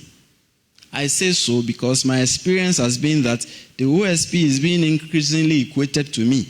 It is as if I'm the office, and the office is me. Sometimes it feels as if the fight against corruption is solely my concern. I dare say that personalized spotlighting is without any utility. So leave me out of the equation. The focus should be on building institutions that stand the test of time. From my experience, the OSP represents our best bet in fighting corruption. Its present attributes, mandate, powers, and reach afford it a pole position as the foremost and focal institution in tackling the problem. However, the OSP does need a lot of tweaking, though, to render it fully fit for purpose. Its independence must be fully assured, and its powers and mandate should be enlarged and enhanced. The job is daunting. We must be fully kitted for it. Therefore, the quest should be an entrenchment of the fight against corruption in the Constitution, a retrofitting and full equipment and installation of the foremost anti-corruption law enforcement institution from political marginalization and reprisals. Second, we've gone over this, it's become an overbeaten path, but we need it. We must enact a comprehensive Corrupt Practices Act to frontally address all forms of corruption and corruption-related activities. This will afford us the opportunity to clearly and concisely set out what we mean by corruption and corruption-related offenses. The present formulation under Section 79 of Act 959 is unhelpful and circuitous. It engenders confusion. It is symptomatic of our penchant for crafting criminal legislation in a very arcane and runabout fashion, instead of simply stating what we mean to say, which then festers decades of debate as to what act, if at all, has been criminalized. Let me share an example. In Section 104 of the Criminal Offences Act 1960, Act 29, instead of simply stating and describing the sexual acts we were prohibiting, we chose to say that we were prohibiting unnatural carnal knowledge. We then proceeded to define unnatural carnal knowledge in the most unhelpful manner by stating that unnatural carnal knowledge is sexual intercourse with a person in an unnatural manner or with an animal. Sexual intercourse with an animal is straightforward. However, what does it mean to say sexual intercourse with a person in an unnatural manner? So it requires you to know what sexual intercourse in a natural manner is. Breaking news. We did not define sexual intercourse in a natural manner. Go figure it out yourself. You should be able to. Don't ask me. I don't know. But that is what we do to ourselves. Why adopt such a formulation when we can simply describe the act? Similar thing we have done with the definition of corruption and corruption-related offenses. Even me, a special prosecutor, I don't know. It's confusing. Because you have to go about and figure and tear things out just to decipher what this code means. We selected 10 sections from Act 29 and one subsection from the Public Procurement Act. Then it seems when we did that, we got tired because we then proceeded to throw in a blanket provision, my quote is coming, which refers to existent offenses under enactments arising out of or consequent to offenses to the selected offenses. This is what you have as corruption and corruption-related offenses. What does it mean? Don't ask me. We're still trying to figure it out. This is inelegant and unclear. It's unhelpful. We are stultifying ourselves with these preventable shortcomings in our formulation of laws and the legal fictions we employ to prop up legal principles in a seemingly unsuccessful attempt to give them a semblance of validity. We will do ourselves a world of good if we state out clearly and in simple terms the acts and conduct we are prohibiting. On this score, we must forcefully address unexplained wealth, not only among public officers, but also private persons with biting lifestyle auditing. Then again, we must highlight the vexed question of the opacity attending political party financing and the monetization of public elections. This will surely change the narrative. Third, we must set up specialized anti-corruption courts manned by especially trained judges in the field to swiftly and efficiently deal with corruption cases. Related to this, we must, in practice, not just as written in the Constitution, assure the independence of the judiciary and fortify in it a culture of the defense of truth and the reward of integrity. Justice, fundamental to any thriving society, cannot flourish in the context of corruption. The scales of justice should remain untainted if the fight against corruption is to attain any notable result. Professor, corruption itself is curtailed through justice, and the absence of justice begets corruption. It is much like light and darkness. The brighter justice shines, the dimmer corruption gets. On this score, I also call for the establishment in our schools at the basic and secondary levels, curricula in anti-corruption studies intended at instilling an unyielding commitment to combating corruption at every level. All I have said can be summed up in just a sentence. We must channel our anti-corruption laws as a construct for national development. End credits. More good men needed. Now we are back from the flashback. I already told you my conclusion right at the outset, and I said I was going to work my way back to the conclusion. So now we are back from the flashback. Permit me to restate my purpose. I call for constitutional reformation and a reimagination of our collective mindsets to meaningfully tackle down corruption and state capture in aid of national development. 4, it is upon the fight against corruption that we may forge ourselves decent existence. Perhaps I know how to assure my own integrity, but I do not know how to assure personal integrity in others beyond a plea to good sense, a plea to morality, and a plea to fairness. And this is all I have tried to do in this address. A lot more good men should join the fight. The nation needs you. Esum yedru yen. Mama ye nyina nsomu bi. Thank you.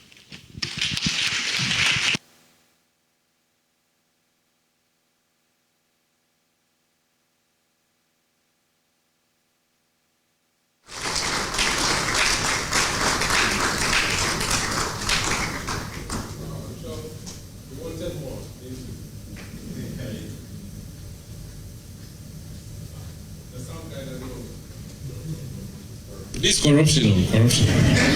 They just corrupted the mic. But no, I think we've gone through a lesson on corruption, the Bible and betrayal, Judas, the culture of gift giving, and the role of the Constitution. And there's a dare on the chairman and Prof sitting before us. I think Kisi Jabi, the special prosecutor, deserves another round of applause from us. Thank you.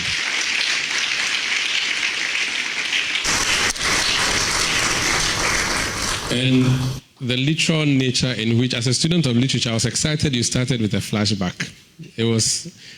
It all came together at the end, even though it started from the beginning. Thank you so much, sir. Let me acknowledge a few people who've been with us here. I've not acknowledged them in the beginning. Daniel Macaulay is chairman of the Magdan Group of Companies. He's here with us. Numo, please give us a wave. Thank you so much. Ben Boachi is with ASEP, sitting here with us. Thank you, Ben. Samson Ladia Yenini is a member of One Ghana movement. He was a journalist, now he's a lawyer. Albert Kwashiga is head of department, public law at the UPSC Law School. He was a journalist, now he's a lawyer. And because of that, I'm at the Ghana Law School. I'm worried for journalism. It seems we are all leaving. We wish journalism all the best, which is the fourth estate that Kisi Jabin really needs. So I don't know what's going to happen. Let me also acknowledge our sponsors. Alisa Hotel, thank you so much for hosting us today. Viba Insurance Brokers for doing this beautiful work with us. And the Magdan Group of Companies, which has decided to send its chairman to come and support us as well. Thank you so much for supporting us today. Ladies and gentlemen, it's now time to do a review of the lecture. And since there's been a direct call on the professor chairman, I think it's good to hear from him. Prof. H. Kwesi Prempeh is with CDD, but he's chairman of yet another attempt to review our constitution. Ladies and gentlemen, let's invite him. Thank you, sir. Thank you. Good evening, and thank you for including me on this program. I think my good friend Kisi Ajabin is correct when he says that this is indeed a job he never sought and never lobbied for. And I think it is clear from his presentation that we have indeed taken him from some other vocation or profession he would most definitely have excelled at, which is not the law, something that he does very well. But I think, just like Umaru Sanda said, I mean, when I read this, I was very attracted by the literary quality of the work. It reads very well. I didn't know he had such flair for language and almost poetic in the way of his expression. So clearly this man is a man of many parts, could have done something else with his life, could have become our Chinua Achebe. We haven't produced one at that level yet, globally, certainly not in contemporary times. And unfortunately or fortunately, he gave up all of that prospect to come and take what has become for him a thankless job. I find it actually quite fascinating that he managed in the end to kick this ball right into my court as the current the chair of this current exercise at Constitutional Review. Now, I say that because in 2017, I was among a few persons, the late Akoto Ampao being one of them, who were called upon by the then Attorney General Gloria Kufu to assist her to work on this idea of an Office of Special Prosecutor to help conceptualize it, put an outline to it, prepare something that could be used legislatively for her advice. So we did quite a bit of comparative research, wrote a few memos for her attention, and helped somewhat with the drafting. And I remember that we went even to Koforidia, what was it, Capital something Hotel, with the Committee on Constitutional and Legal Affairs, working on the draft from the Legislative Division, trying to get this into law. And we did it with very high hopes that by trying to parcel from the Attorney General's power, trying to carve out of that a very small bit of that power that would be then delegated to or assigned to a special prosecutor, that we were going to be dealing with this problem of an Attorney General who was a politician and therefore was almost naturally conflicted out when it came to dealing with politically exposed persons. So we're very hopeful that this would work. In the course of time, I have to admit that I have become one of those skeptics about the utility of our efforts. I haven't necessarily publicly advocated the abolition of the office. Maybe I have. Sometimes I forget what I've said publicly. But I have become probably just as frustrated as the incumbent holder of that office in the various ways and means we have devised to make that office not work. So he now kicks it to me and my committee to solve the problem, right? I thought we were designing that office to solve a problem that could not entirely be solved within the four walls of the Constitution. And now, very cleverly, he makes me the person responsible somehow with my committee for finding some room in the Constitution to solve this problem. I think the call he makes is a very urgent and dire one. I think he's made a very strong case for why, if we haven't set up, that we should begin to set up. Esumnua he's talking about is not something in the distant future. It is right here, almost in a literal way, right? When you drive through the streets of Accra in the night, I don't know about you, there are almost no lights. No lights. Very dark. In the day, it's filthy. In the nights, they're very dark. It's not just Accra. These are all resource questions. Right? Simply resource questions. You travel some of the capital cities in our neighborhood. We don't like to admit this, but you should visit our neighborhoods. Don't go far. You can start from Dakar and maybe just stop at. Don't even go to Lagos. You can stop at Cotonou these days. In the night, you can see. You can see. You can drive through the cities and you see. Right? We have, for too long, punched below our weight as a country. That much is fact. Right? We enjoy a lot of goodwill. We have enjoyed a lot of goodwill from the years of independence. Strangely, despite our disappointment, we continue to enjoy a lot of goodwill. So like I like to say, the Ghana brand is still very strong. What is left is for the product to match the brand. And the product continues to fail. Many who come to our shores to taste the product for the first time, attracted to these parts by the strength of the brand, increasingly go away disappointed. Is that it? This is it? Accra? That's Accra? I have had friends who visited Ghana for the first time tell me this, to my shame. So the call is an urgent one, and I like the subtitle, In Aid of Development.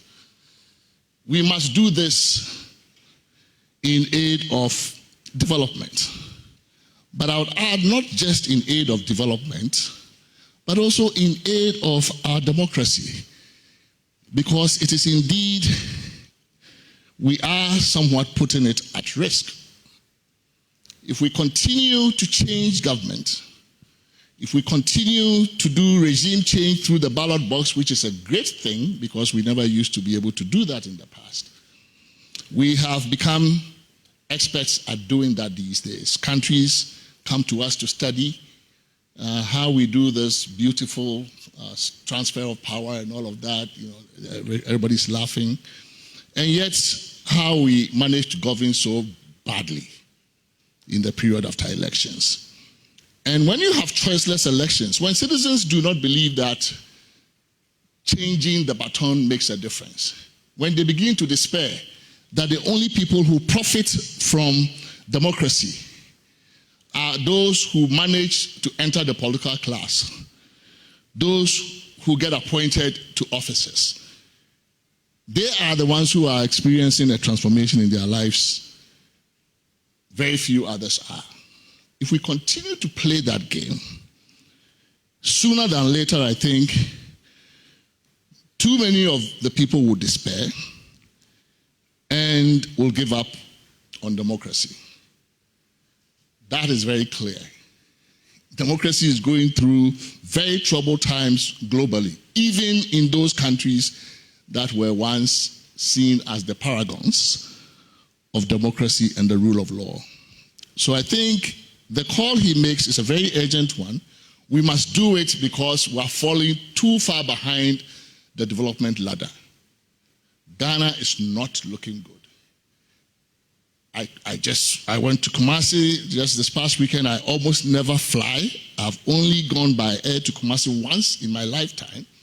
It was probably paid for by somebody. On my own, I always drive. And it's a tortuous journey, right? It is just, these are the two largest cities, right, in the country. And that is what links the two of them. Not too long ago, I did a similar journey on the other side, on the coastal side, going for a funeral somewhere in the Brakwa area in the central region. This is the link between Accra and where we send our visitors who come. 30 December, wherever. We send them there to see the forts and all the slave tourism. Don't we feel shame? How we travel that distance and the risk to our lives. I mean, this is not right, right? So when he calls us to really do this for ourselves in aid of our development, he couldn't be more right. This is 2025, for goodness sake. And Ghana is not looking good. But the urgency, I think, is also drawn home by the fact that we are in the throes of a sovereign bankruptcy. In spite of all of the resources that God, nature has gifted us, we have borrowed to a point of bankruptcy. And it does not reflect, right? The scale of the borrowing does not even reflect in what we see on the ground. So we're in a very desperate position now. where are we going to find the resources? Trump has made good on his threats. The first time around, he just called us a shithole. That was undignifying enough, right? That was bad enough for many of us who feel shame. Now it's not just a shithole. He says he's not going to open his purse strings to finance your health, any portion of your health bill.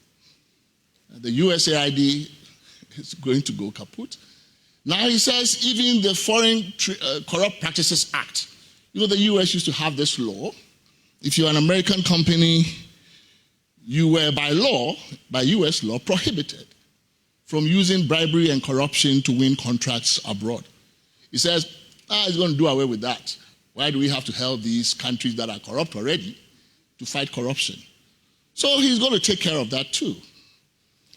In other words, as every other country looks inward, increasingly countries in our part of the world are going to be on our own. So the call is urgent, right? And there are too many reasons, I believe, why we should heed that call and do so now.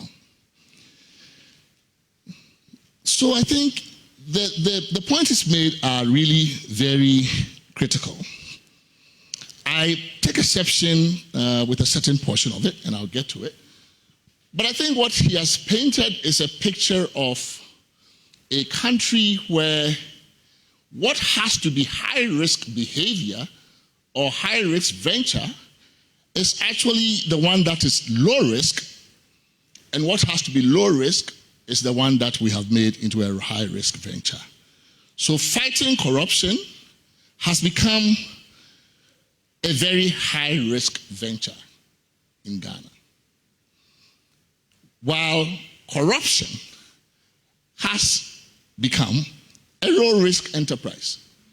How exactly you fight corruption when you have this imbalance, when the fight itself is high risk, but the behavior you are fighting is low risk, you are certainly going to produce more of the bad behavior you want to fight and very little of the high risk behavior. So I think he makes again a call for us to reverse this order. There's no way you can fight corruption when the cost of fighting it is greater to the person fighting it, to the institutions fighting it, than the corrupt conduct itself, right? So the way to go about it, the essential plea he's making, let's make corruption the high-risk activity and spare him and his officers at the OSP the risk to their reputation, sometimes to their lives, that come from trying to stand as the one who is fighting corruption. He also tried to allude to the ways in which perhaps we should re-examine some of our norms as a society. And that is a very famous, it's a very common way in which we talk about the corruption story. So you usually hear references to our gift-giving culture. It's like hospitality, right? We're not the only gift-giving culture in the world, right? I think that showing appreciation for acts of benevolence done to us by other people is actually something unexceptional globally. I think most cultures do that, right? Most cultures do that. They expect that you will, the person who benefits from an act of benevolence or charity would express in one form or the other some form of gratitude. And in fact, within the traditional cultural setting, where we see these acts enacted, you say, well, if you went to the chief's palace, you can't go there without anything and all of that. True, but I do not think that culturally that is where the cultural roots of corruption might lie, right? Because those acts are done transparently. We all know about it. It's a rule. It's a rule of conduct. We all know that when you go to the chief's palace, this is their protocol. It's like the price of admission, right? It could be like the filing fee you pay at a public office, right, to get forms to do certain things. There are other ways we can, other analogies we can apply to contemporize that act we perform when we go into a chief's palace to plead our case. I think it's a bit of a stretch when we take that and say that because of that performative exercise we must perform, that somehow these are where we derive our norms around corruption. But I do think that there is indeed a cultural aspect to it, but it may not be the cultural, the ritualistic, traditional culture we are talking about. Maybe it's more a certain political culture that we're talking about. And I think we have all grown to see a creeping normalization of certain practices and acts that amount to a gross distortion of our values as a society and have ended up more or less normalizing corruption in our contemporary life. So you take something that, and we usually use words to conceal the immorality of the act. We call it protocol, for example. What is protocol? It has come to signify all manner of things, a catch-all phrase for somehow getting to enjoy a scarce public benefit through the beneficence of a patron who has access, privileged access by virtue of his office or power to the distribution of this benefit. So protocol has become the counter-meritocratic way of getting something that all of us as citizens should be able to compete for on a somewhat meritocratic basis. But because one other person, and not you, is the one that has privileged access to the patron or to the distributor of that largesse, somehow they get the protocol and you don't. What is it? Right? It is the use of public office for private gain, to distribute certain scarce resources for the benefit of the public office holders, private relations, private associations, co-partisans, and the like. We have normalized it. So that now we can even argue, oh, well, should protocol be 10% or 15%? Maybe reserve 20% for protocol. What is it? Right? It's corruption. And we should call it by the name. There are many other things we have begun to do in our politics. This party-first ideology, the idea that when you win power, your first obligation is to use public resources, starting with public office, to benefit your co-partisans, right? So that in our democratic contest, the winner of the election wins the spoils of office and therefore is entitled to distribute those resources in a manner that favors his or her co-partisans or their co-partisans. And there is an expectation and an entitlement on the part of the co-partisans that indeed that would be done. Right? So the party, which should be the vehicle through which we recruit our national and local leadership for policy making, is now turned into a mutual benefit society that puts itself above the nation and above the nation's interest in the distribution of public goods and services. Sometimes even to the point where public goods, even like roads, even things that are public goods. Sometimes you don't understand why something is going around your house. It doesn't quite get there, then it goes next door. Even roads and streets in the neighborhood sometimes are diverted in that direction. So these are certain things that are taking root in our politics that is leading to the legitimization and normalization of corruption because they have become accepted practice across the political spectrum. Another one,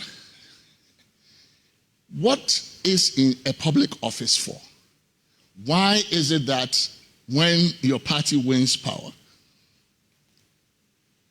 and you don't get a certain public office, right? If public office was for public service, some of the ways in which we clamor for public, my chi is also coming, right? Following from the Ko-woman, who I didn't expect to have that big of a problem compared to an Ashanti man. Some of the ways in which we expect public office to be used. You can go on social media. This one didn't get this office one day. It's not good. You deserve better. Better for what? For service or for self-service? Right? So it's clear that, and I don't know, both from the position of the appointing authority, perhaps, and also from the position of the appointee, but certainly from the position of the public office is a ticket to self-enrichment. So we rank them based on which one is juicier, i.e. which ones are loaded with more contracting opportunities, more job opportunities. That's how we have come to look at these things. So when Kisieja Japon is talking about the people and the role we play in this, it is how we have legitimized. By these behaviors, we have come to legitimize these kinds of things. And they are taking deeper and deeper roots in our politics, which is why probably he thinks that it will take constitutional review to change it. Because really what you use constitutions for, one of the things you use constitutions for, is to do what everyday politics will not do or cannot do easily, right? So if the political class is not sufficiently incentivized to act on something, or if they are likely to act on it in perverse ways, that sort of thing is a good candidate for putting in the Constitution. So I can understand why he's talking about this way. Then there is, when you attempt to fight the corruption, he talks about this contradiction. We want to fight corruption, but we don't. Elsewhere, this is called the NIMBY principle, right? Not in my backyard. So you want something done about a problem. But the moment it gets close to your backyard, you protest. So you don't want it done to you or to anybody closely related to you, but you want it done to the other side, to your rivals. And that is how we have come to see corruption. So when the Office of Special Prosecutor was set up, I think some of the initial resistance was, the expectation was that, it's going to be used against whoever then was in the opposition. So when Kisieja Japon started then to step on certain toes, then the calls for either his removal or the disbandment of the office and the like then began to come from within, right? So we expect that it is the other person who will pay the price for corruption, but not anybody close to us. That is indeed a big challenge. If you are confronted within a political culture with this sentiment, then how do you fight corruption? I'm happy that he mentioned among the areas he thinks we should look at political party financing and campaign financing. And in fact, in the work that previous work we have done at CDD, this is stuff that even the political class, there is a great deal of demand from within the political class for something to be done about this, about the cost of politics. And in one of the sessions, working sessions that we had with politicians at CDD, we had a working group on campaign finance.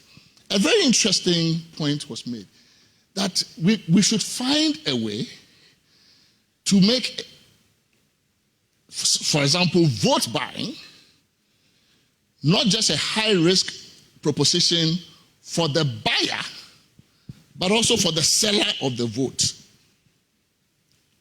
right? But we tend to think of it as something that the politicians do. It's like a one-way traffic.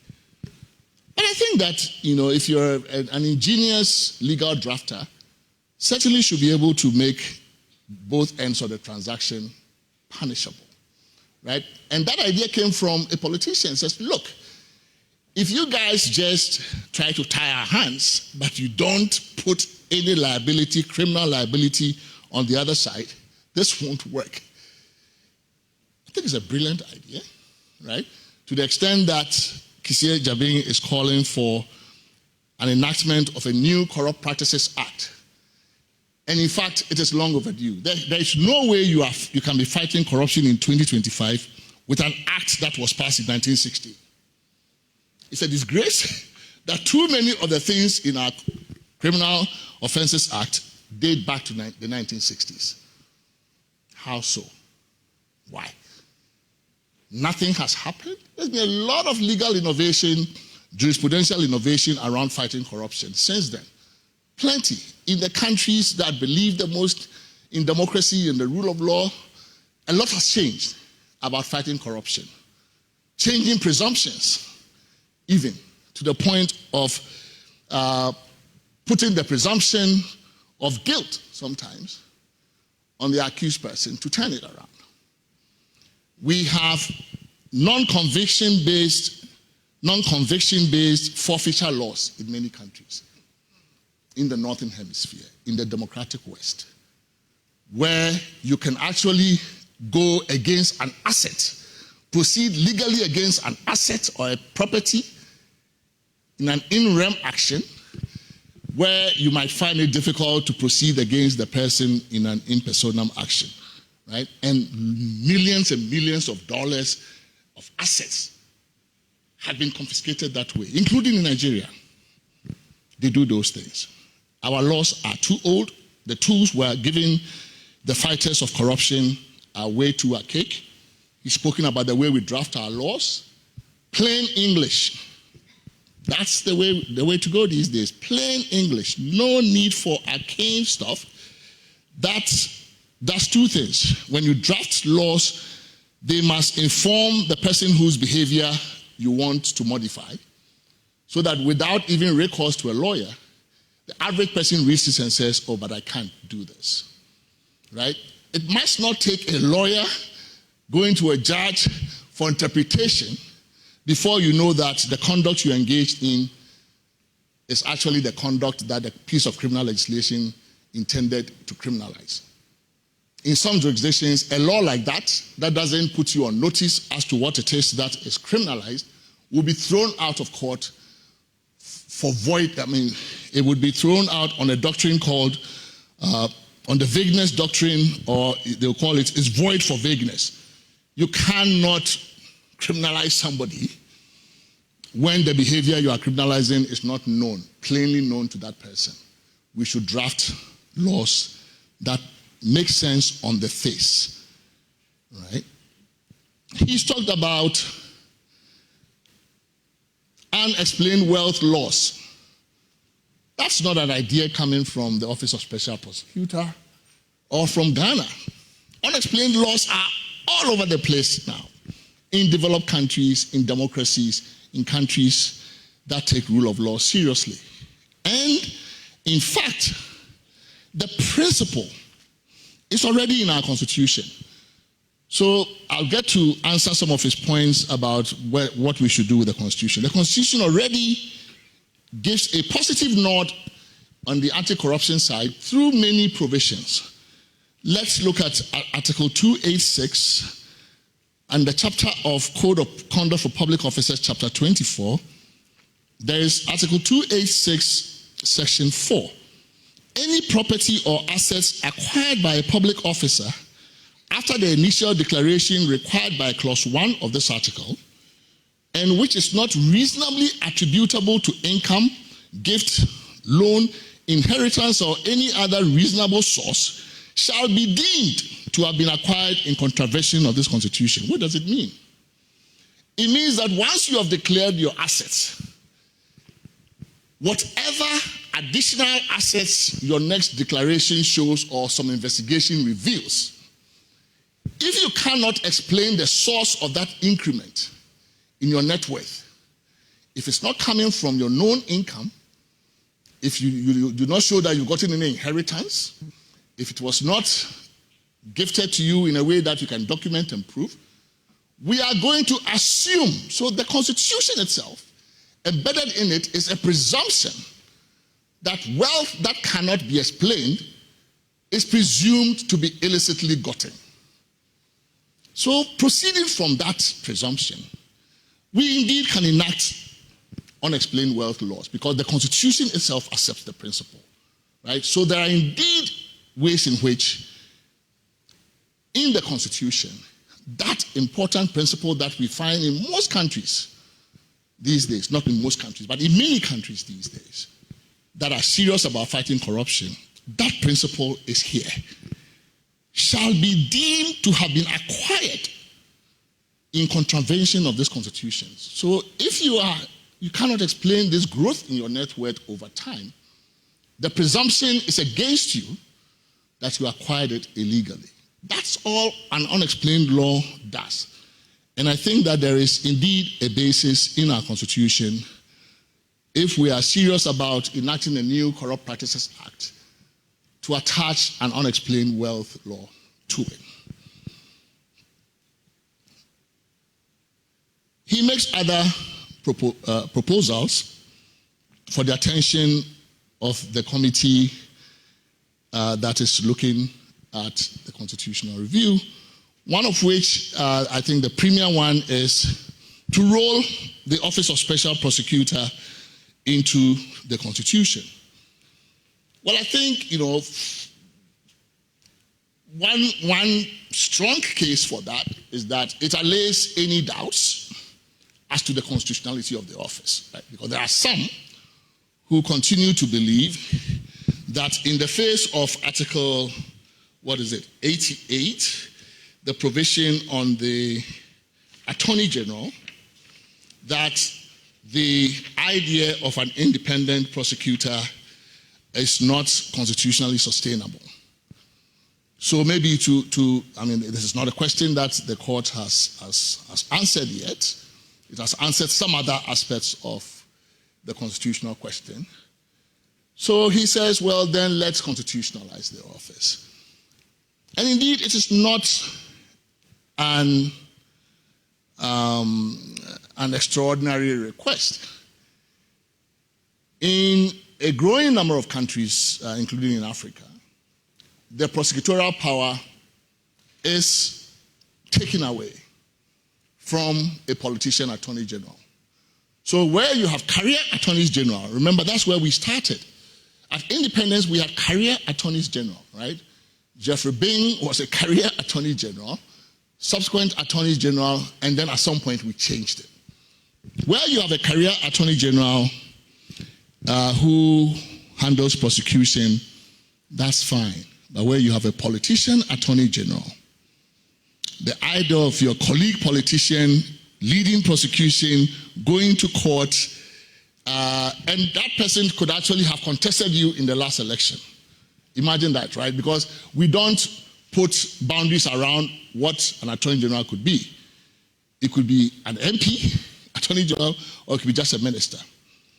But we don't have any boundaries around it. So you could actually find the person you contested in the last election who feels some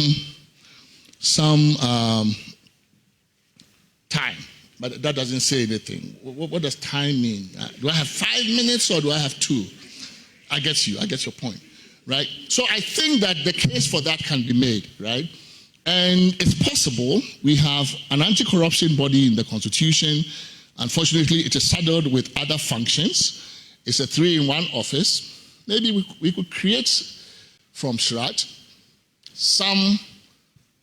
a prosecutorial division or something, and donate the powers that are in the OSP to that body, and then maybe allow that office to do the prosecution of politically exposed persons and all of that. So I think that there is indeed good merit. Kenya has tried to do that. The Attorney General in Kenya does not prosecute at all. There's a Director of Public Prosecution that now prosecutes all criminal cases, and that is a constitutionally independent office who has to be appointed with the approval of Parliament and that kind of stuff. So there are a number of countries in moving that direction. Sierra Leone has a SRAC-type body that also has prosecutorial power. So there are models out there we could look at. So on the whole, I don't find much about his speech that I disagree with. The one thing I am uncomfortable, and when I saw it in the title, A Few Good Men, and I think which also kept running through the lecture, is probably an implicit suggestion, maybe I'm wrong, that the way to really get a hold of this problem is through a fight about morality. That this is a fight about morality. Now, I have always been worried about corruption waged as a moral crusade. Not that I do not believe that there is a moral content to the problem, but I think that given scarcity of resources, if you are going to fight corruption from the moral side, if it is going to be about growing the number of good men and women, then it is going to be a very tall order. Why do I say that? I think corruption, like any crime, happens when two things meet. When motive meets opportunity, right? Motive comes from many different, in our system, it will come from economic insecurity, right? People, you are in the public office or you are in a private place, you are getting close to 60, you haven't finished your project, as they call it. That is also the age when you have become more senior at your job. You have 5 years to go. So the presence of economic insecurity, post-retirement insecurity, is something that we need to think about seriously. So yes, that might give you a motive. On the need side, it might give you a motive to be corrupt. But notwithstanding that motive, if there is no opportunity, corruption would not happen. So no matter how many units of need you have, if M, the motive, times O, opportunity, if opportunity is 0, no matter how high your M, the product is still M times 0 equals 0, right? So you cannot, if you leave your house today intending to pickpocket in Makola, you have the motive. But if everybody guarded their pockets and their wallets and their purses on that day, you will come back home very furious because you will not have achieved your goal. So motive needs opportunity for a crime to occur, for corruption to happen. In our system, motive is plentiful. As everywhere, human nature, motive is plentiful. Need is one, greed is another.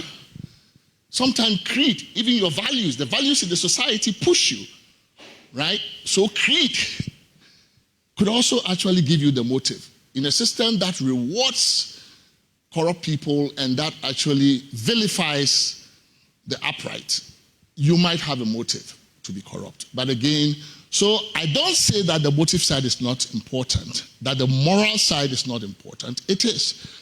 But given scarce resources, I think that an office of special prosecutor, any government institution, should be designed around making sure that the opportunities for corruption are reduced. Right?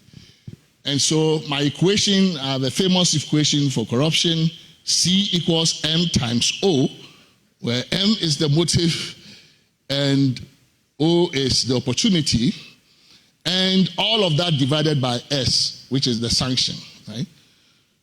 This is where the Office of Special Prosecutor is. It's in the sanction area, but also in the opportunity area, because if you do the sanctioning well, it will reduce the opportunity. The need, we can leave it for now. Maybe the economy improves, maybe we do something, maybe Christ comes, or the churches take it upon themselves and get serious about morality. Maybe we can do something about M. But I think if we have to wait for a few good men and women, the enterprise of fighting corruption is going to be very difficult. So I would actually say that in our system, the reason why corruption is so huge in scale, it's not just because the motive or the M is there. It is everywhere globally. It is because on top of this M, the opportunity for corruption is so vast and ample, and the sanctions so weak and non-existent, that it is bound to be on the scale we are seeing. So we should spend more time on trying to unravel this opportunity problem. Some who have studied this have said, well, the opportunity is high partly because discretion is very high. It's true. When you read the laws of Ghana, you think, this is a very interesting country. Why give any public office holder so much discretion? So you say, okay, we must do the oil allocation, block allocation by competitive bidding. However, the minister, in his discretion, wow. So what's the minister going to do? Discretion, right? And in our system, discretion means license. You can just do whatever you like. Say, oh, but I have discretion.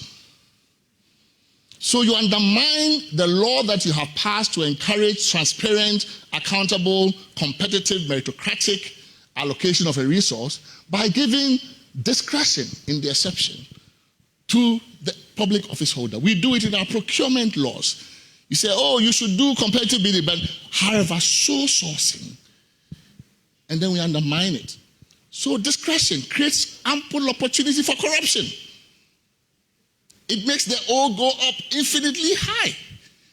You're not going to fight corruption in the natural resource sector by passing a law like that. No. And that is why the Constitution framers, in their wisdom, also put Article 296 there. But we have almost read it out of the Constitution. It says, whoever makes a decision, it cannot be capricious. What does it mean? It means we must know the reasons for why you make certain decisions. Publish the reasons. Let us see how you make it. Let us be transparent. So there are some tools in the Constitution, even as we find it today, right? The Constitution is not perfect. No Constitution can ever be. But it does have something. Some things in there that can be the basis of a very credible fight against corruption. But I think our legal institutions, including our legal doctrines, are way too archaic for the times. We must embrace a lot of legal innovation, including some of the ideas that Kisia Ejabeng has put forth, right? We must embrace a lot of legal innovation because corruption mutates from day to day. When you are in a developed country, the laws are changing all the time to catch up with corrupt behavior. We are relying on the 1962 to do the fight. It is not fit for purpose, right? So I commend my brother for really this wonderful lecture, and he of course invites our sympathy. He feels like a guy who believes in the guy is dressed like some funky guy. He wants to have a cool life. Here you are, you say you should go and fight corruption, and now you don't want him to do the job too. But I think there are ways in which we can do it. I don't think constitutional review is a silver bullet. I think every one of the efforts we have to review the Constitution, to plug holes, to enhance particular institutions, I think we must take that opportunity. I happen to believe our Constitution is too permissive. It's not sufficiently regulatory. It assumes almost that the system is going to be worked by angels. No system is going to be worked by angels. So we must actually, without assuming, that anybody is going to be an angel. That's how you write a good constitution. Assume the worst, that you are not going to get angels, that they're going to be mere mortals who have a lot of to do bad things for self-interested reason. And then it is for you then to narrow the opportunities for that to happen, to increase the sanctions, to make sure that these things don't actually fester. So I think that is, for me, the nature of the project that is before us. And I think we should all join together to make this work. Darkness has befallen us already. It is not about to befall us. It has befallen us already. The time to act is now. Thank you.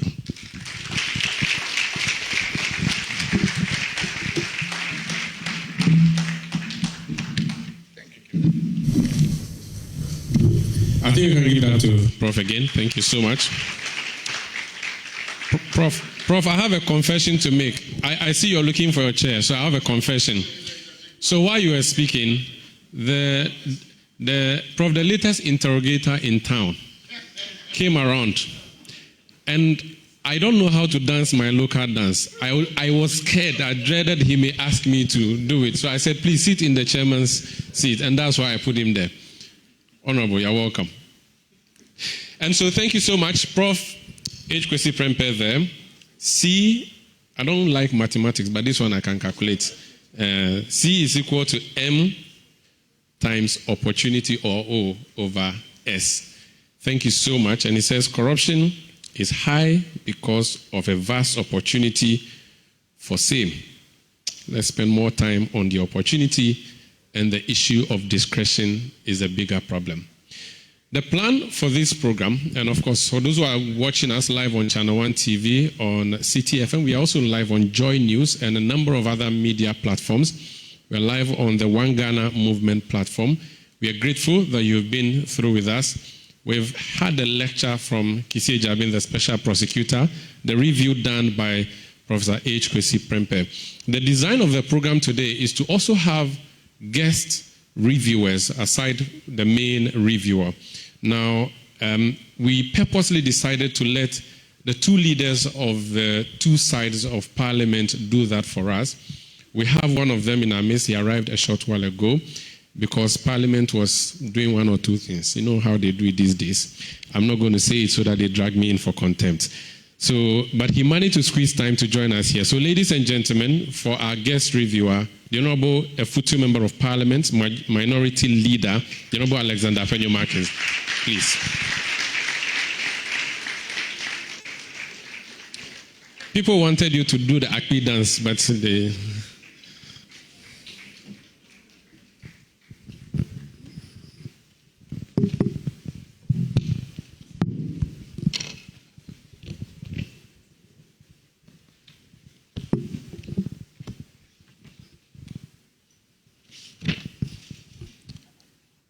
To you all. I see the room packed. We have our professors, our police chiefs, all important personalities in the country have found their way into this important chamber because of the subject matter. I've had the benefit of reading what my respected brother and senior at the bar, Kissie Jabin, has shared with you. And I would attempt to add my voice by way of review to some of the issues that he raised. Indeed, he was spot on the issues he raised, particularly the legal reforms, constitutional reforms of our body politics and the laws that allows us to punish for corruption. But my question is very simple. Do we often narrow the issue of corruption and limit it to the political class, or perhaps we have to broaden it and look at it as part of the general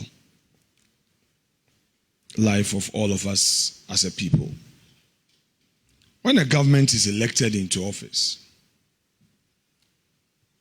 its core function is to do business. To do business with who? The citizens. When I was in opposition 2013 to 2016, I often had businessmen sharing documents with me. And they will encourage you to speak about it on radio, corruption. But later on in life, when I understood how dark Accra was, I realized that those who don't get their contract through are the ones who complain of corruption. But those who get theirs through, they go to church in white and thank God. I've also had the opportunity of seeing former legislators, former ministers of state.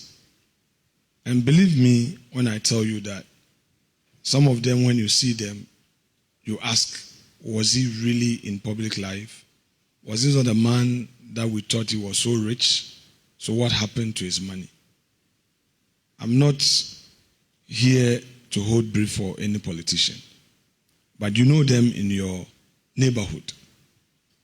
Perhaps the very few politicians who are entrepreneurs, who have practiced their profession, are the ones that you see them surviving. But many politicians, contrary to the view that they are so corrupt, are very poor. Especially legislators. You can see them after office and you would wonder.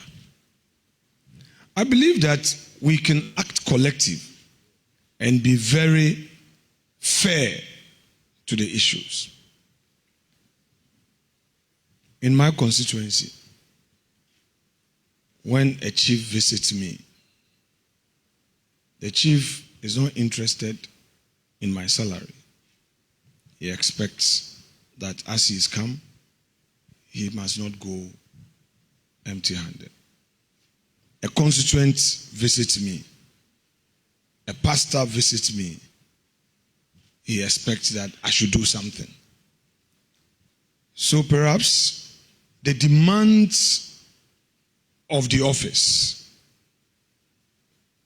may cause a politician to be finding out how to survive or how to look for resources to meet a certain purpose. As part of our culture, don't we make ourselves vulnerable for what we say, corruption?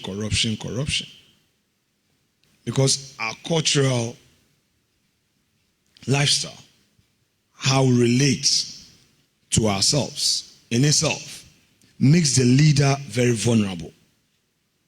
And in so saying, the leader then would have to find a way of meeting that expectation. And in the process, if you don't have it on your own, or in your quest to make somebody happy, you end up acting wrongly. And that is a fact. I therefore encourage discussions by civil society, all aimed at cracking the whip on the political class. I'm one politician who is of the view that if you leave us loose with power, we may leave the room with empty coffers. So if somebody knows that on the radio, somebody will be talking about his lifestyle, when he gets into office, he will be careful. I chaired Ghana Water Board. I tried some reforms. The reforms did not succeed. I saw Ghana Water sinking. The same public service machinery is used to fight good initiatives aimed at helping the system. And when it gets there, with the greatest respect, when a man does not have all the support, he often gives up. So it is not enough to talk about corruption, but we must look at a collective approach in how to deal with it. Because all of us, a lot of civil society organizations have their interests. For instance, let me take you through a practical situation. You have your source of funding. And that source of funding is involved in a problem somewhere. And this same source of funding is calling on you to intervene. Do you say because that source has sustained you all these years, you would stay back? But there may be an issue of corruption. So I see that sometimes the issue is more about people's interests than fighting the real canker. We cannot lay blame on one side. We have to be very collective and tackle it head on. I've been hearing corruption against the business class, and also realize that politicians, when we come into office, our focus is who did business with who. And in the process, even Ghanaian businesses that are doing well suffer. But you have foreign entities that have gotten the same contract or even more or bigger in quantum. But because it's a foreign entity, there's nothing like corruption. Can we also look at that? Is it also born out of envy? How come Kojo Mensah Enterprise got this huge business? But if it is a foreign owned, there's nothing wrong. So we talk about cantonment, looting. But if you go there, you see Turkish, you see Americans, you see British, you see foreign nationals, mountain high-rise buildings. Is it that if you are a foreigner, there's nothing like a corruption tag? But if you are a Ghanaian, you would have to answer questions. So people then end up getting their own alter egos, hide behind them, and then find a way to say that, oh, it is an Indian business. Oh, if that is so, then OSP will not come after you because the owner is a foreigner. So, ladies and gentlemen gathered here in this room, I've heard Professor H. Kwesi Prempeh reviewing Kisi Ejapi's speech. The laws are just not enough. It is our collective will, in my humble view. And in the process, as citizens, we must not ever give up. Because giving up would mean to lead us to a failed state. That cannot help us as a nation. Let us continue to crack the whip. Let us continue to be hard on the political class. But at the same time, other actors in that chain of corruption.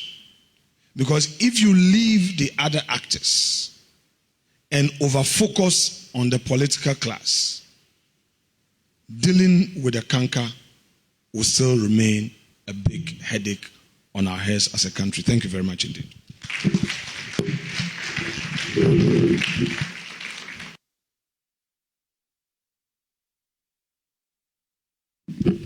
Thank you so much, Minority Leader, MPF to Alexander Apenyo-Markins. I think we can give him another round of applause. Thank you so much. Now, like I said earlier, the guest review is supposed to be done by two sides. I'm told by my colleagues at the One Ghana movement that the Honorable Ayarga should be joining us soon. But before then, I think we all have views, one on the Constitution, and we are all good men here, aren't we? We are all few good men. And so we can all make comments on what has been said by Kisi Ejabi. Let's critique him, because that's what literature is about, really. Let's not criticize, but let's critique what he has come to say here. So at this stage, I'm going to actually let the microphone go around. So technical team, if you can give me a mobile mic, I'll be very happy. So that just show me your hand. I really am hungry to take the microphone to the IGP, but the people around him, they will arrest me. So So I will not take it then. Since there's a special prosecutor, they'll just start prosecuting me there and then. But I really wish, I think as many as want to hear the IGP say aye, the ayes have it, the IGP. So can I have the microphone around? Please show me your hand if you want to make a comment or ask a question in the audience. Anybody? Yes, please. So kindly bring the microphone to the gentleman in the hat. And Chairman of NCC, I'll come to you. You have to speak. The Constitution is being discussed here. Hi, ladies and gentlemen. My name is Jean-Paul Amagashi, and I'm an airline pilot. I got invited by one of the organizers of this committee. I'm just stand forward and face everyone. So the speech you gave was very moving. I was very touched, and it also focused a lot on corruption towards politicians and those in political office. And then I also see a lot of young lawyers or young student lawyers who are also present. I'm speaking from personal experience. I've faced a lot of sort of legal malpractice through my experience with lawyers in Ghana. And I feel like the corruption speech should also be directed at the ethics of lawyers in this country who take brief for clients, and they have superior legal knowledge. And instead of fighting for their clients, they sort of don't act in the interest of the clients. I do have a case against one of the largest airlines in Africa, currently at the appeal court.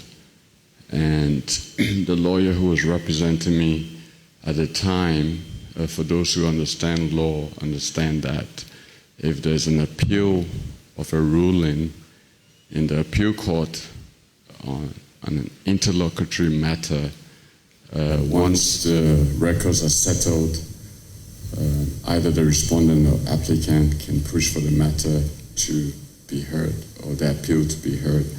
In my case, the lawyer I had, and I won't mention names, he failed to push the matter for the appeal to be heard and delayed me for about a year, and then stayed proceedings on my case and then just withdrew. So this is, so I'm saying this as a personal matter because I like the fact that you mentioned there are a few good men, and I look at myself as one of those few good men.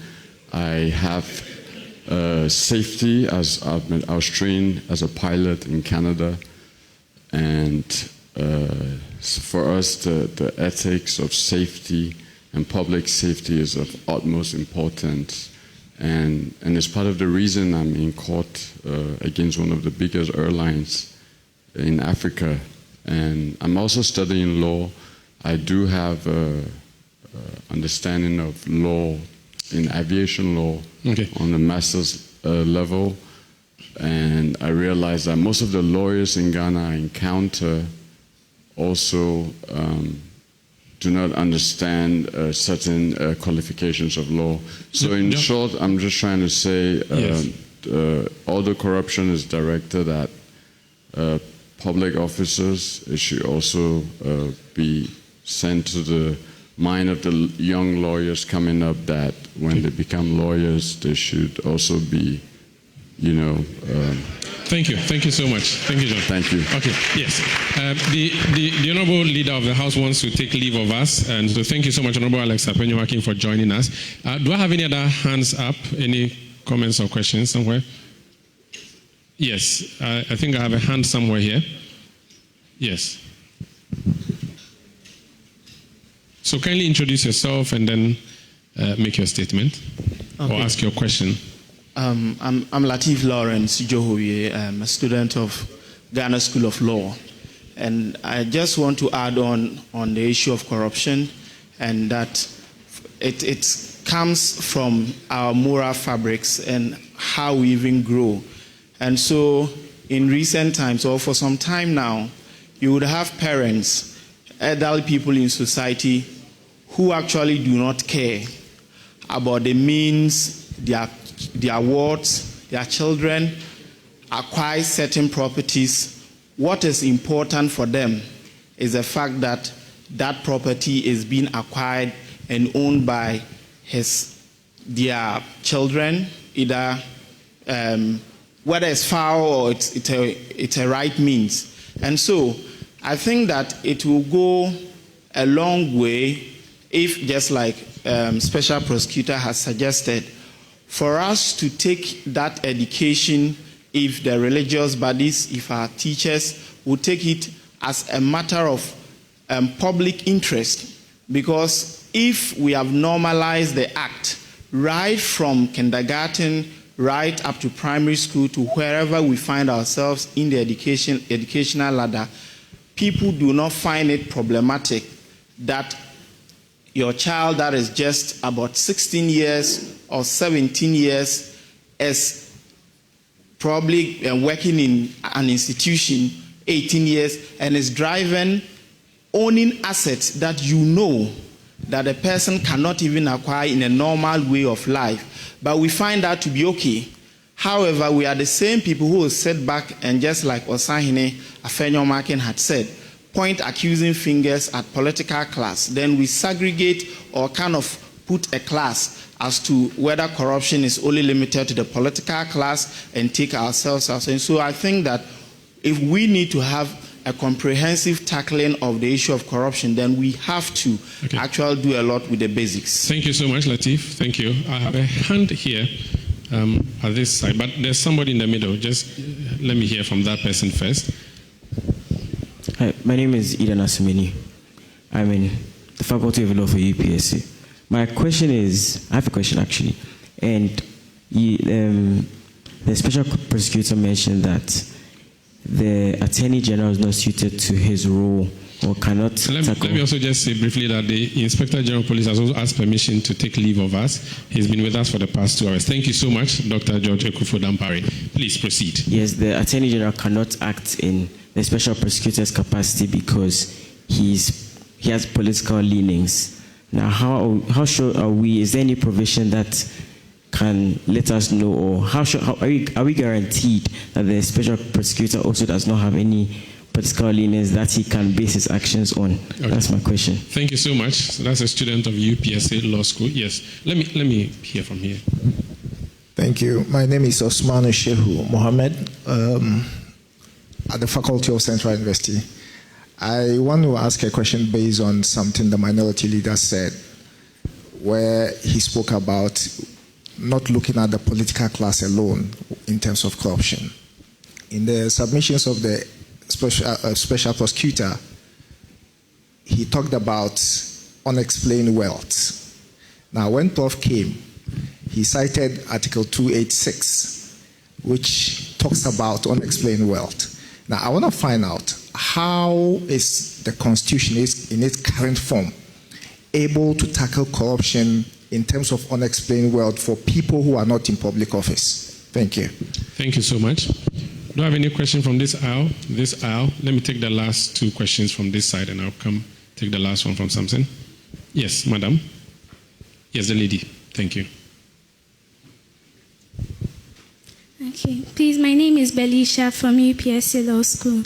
So my question is, is there a possibility that corruption will be eliminated in Ghana? And if yes, does it mean that... Wait, when you say a possibility, are you talking about in the future, currently, yes, in the next century? Future. Okay.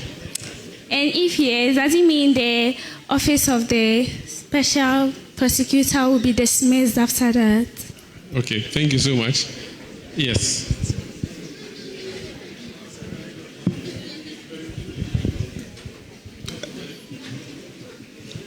Yes, sir. Please go ahead. Introduce yourself. My name is Charles Amu Asante. I just wanted to know why we are putting so much emphasis on constitutional reforms and not considering several areas of reform which are necessary to support proper constitutional reforms. We have about 12 to 15 areas which need to be reformed in Ghana.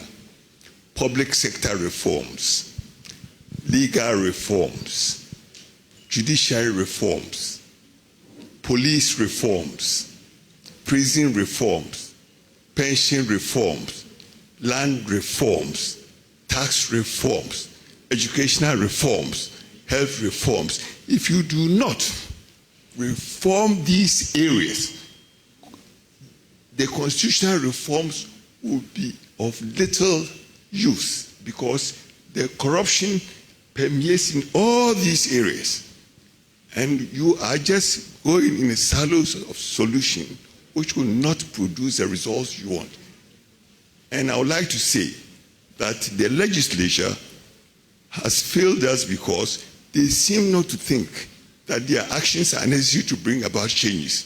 For example, the minority leader cited an area that they should have legislated to stop it. For example, they can legislate to prevent them from giving money to anybody, paying anybody's school fees, giving money to a priest or a chief and so on. They can have legislation which clearly prevents that. But they sit down and say that they have to give money because they enjoy corruption. And that is a problem. Very well. Thank you so much, sir. Okay. Right in front of you. So let's make it 30 seconds at most if we can. So kindly introduce yourself. Okay. My name is Ama Amoa. I know Ghanaians, we are very good with concepts like this. We break it down, we structure it, we systemize it, we do everything. But at the end of the day, the implementation. So I really hope that this program will not be in vain. We want to see it happening across Ghana so that we can be a witness to this. Thank you so much. There's another lady in the middle. Yes. My name is Shika Awuno. I'd like to say, Mr. Japong, I really enjoyed your... Ejabing, sorry. I enjoyed your submission. Yes. Especially the Hollywood movie titles that you sprinkled in there. I would like to assume that a few good men include a few good women as well. Thank you so much. Yes. A few hands this way. There's a lady at the back. Do you have your permission to? No, I don't think he yes. Please, a few good women. There's a good woman at the back there in black and white. Another one in, I think that should be, I'm not good with colors. Let me not try. Yes. Please, I'm Benewa, a UPSA law student. I'm asking a question. If opportunity are zero, there are still people who have the motive to partake in corruption. Does it mean our only option is to grow the few good men? Thank you. That's for Chairman. Behind? Yes. Please, my name is Francisca, a student of University of Ghana. Please, my question is to the Special Prosecutor. Please, do you think your office has done enough since its inception to fight corruption? If yes, why? Thank you. Today, yes, please, in front of you. Yes.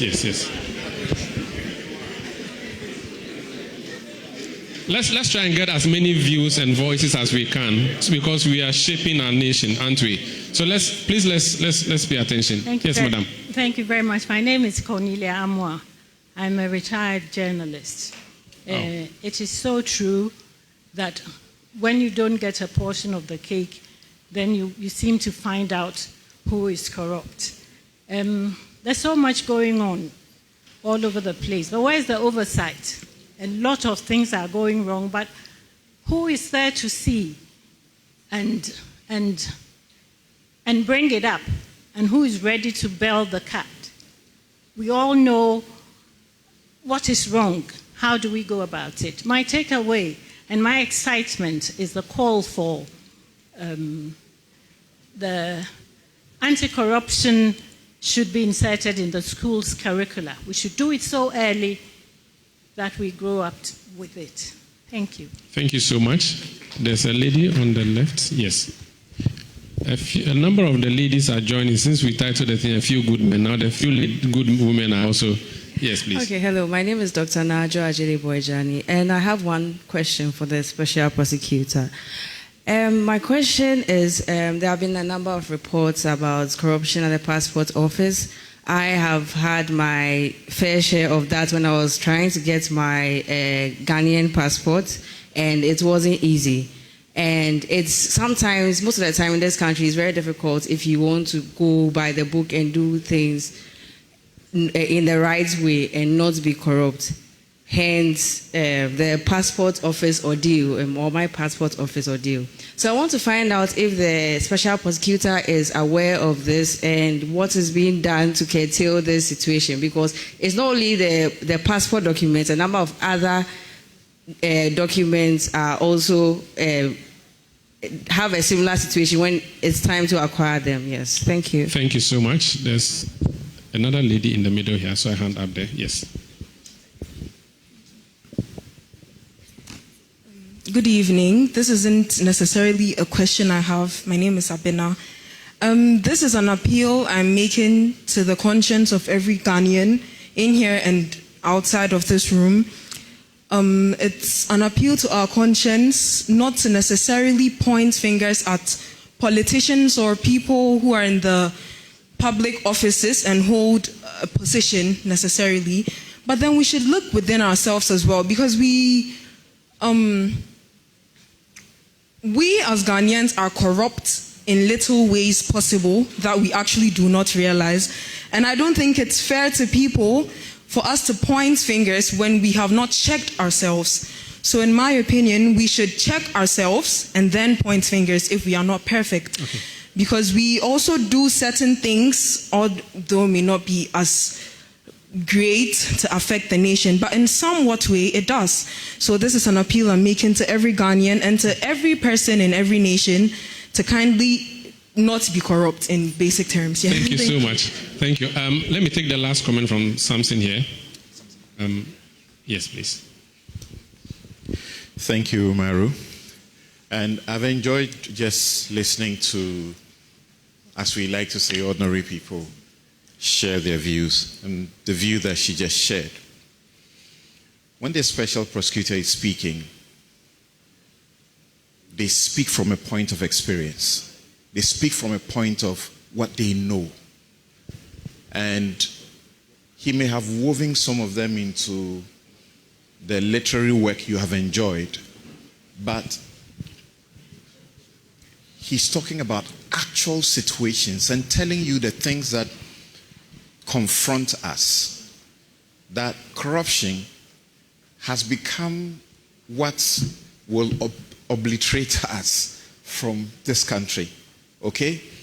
It's so endemic, it's so bad, and we have to point at politicians because that's where the grand corruption is.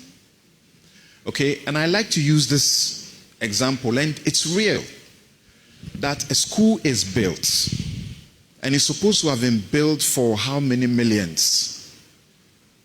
A little rainstorm, wind, and it's gone. Pupils may die. The politician has pocketed the money. The road is done, and they tell you just a kilometer costs how much. The rains come, and the road is washed away. It happens only here. It won't happen anywhere else.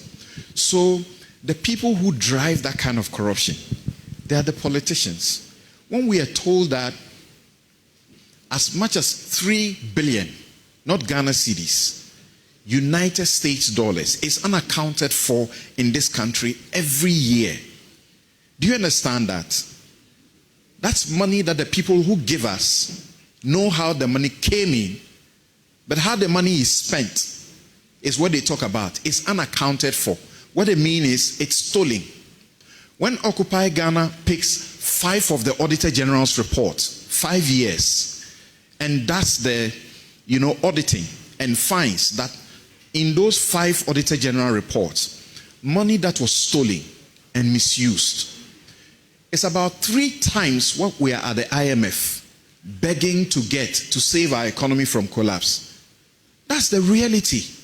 And Domlevo keeps saying that because we are not punishing the corruption, that's why it's still with us and it's actually growing very bad.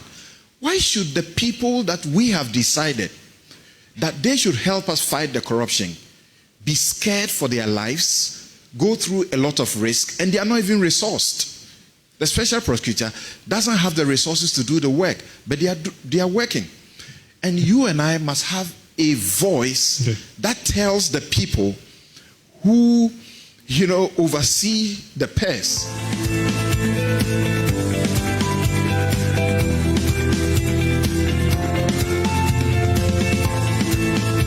That he may be. The Prof has been preaching for a long time here that it's wrong for parliamentarians to be appointed onto public boards because they are oversighting those institutions. When you make them a board member, how do they oversight that institution? Yeah. Just 2 days ago, the president appointed Isaac Adongo to go to the Bank of Ghana board. If the Bank of Ghana does wrong, he's supposed to oversight them. How is he going to do it? So, this is the problem. Okay. Thank you so much. Senor has the last bite. Senor. Yes, please give him the microphone. And then we'll get a quick mop-up response from the SP and also a reviewer if they are minded to do so. Yes, Senor, quickly. Thank you, Umaru. I think I posted recently that corruption is corruption only when you are not benefiting from it. But when you benefit from it, it means His grace has found you. You have got a deal. I mean, you go to your pastor, blessings. The terminologies are endless. I can't agree more with the OSP when he says we want to fight corruption, but we don't want to fight it at all. It's more like not wanting the disease, not wanting the sickness, but you are okay with the disease or the germs. I don't even understand how that works. But what our review lecturer says is what we should really spend our energy really also on. How do we deal with the opportunity matter? We have tried very hard. I don't think that generally we are really good people. I have to come to that conclusion. Let's be honest about it. I'm an employer, I'm a businessman. What Afenyo Markin said is more than true. You have the complaints, you have the leakages because they are not benefiting from it. I have sat with politicians who have joined me condemn, corruption. But when they get the opportunity for the appointment, the first question they are asking me is that they are taking me here, they are taking me there. Where is everyone has scandal? You understand? These are the facts of life. The politicians have become economic agents. There's pressure on them. They themselves, just like us, are equally not good people.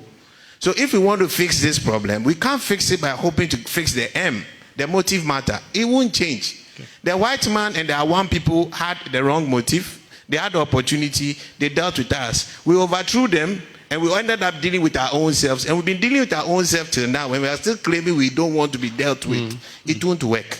Thank you, Senor. The Constitution should be a vehicle for us to clean out the O.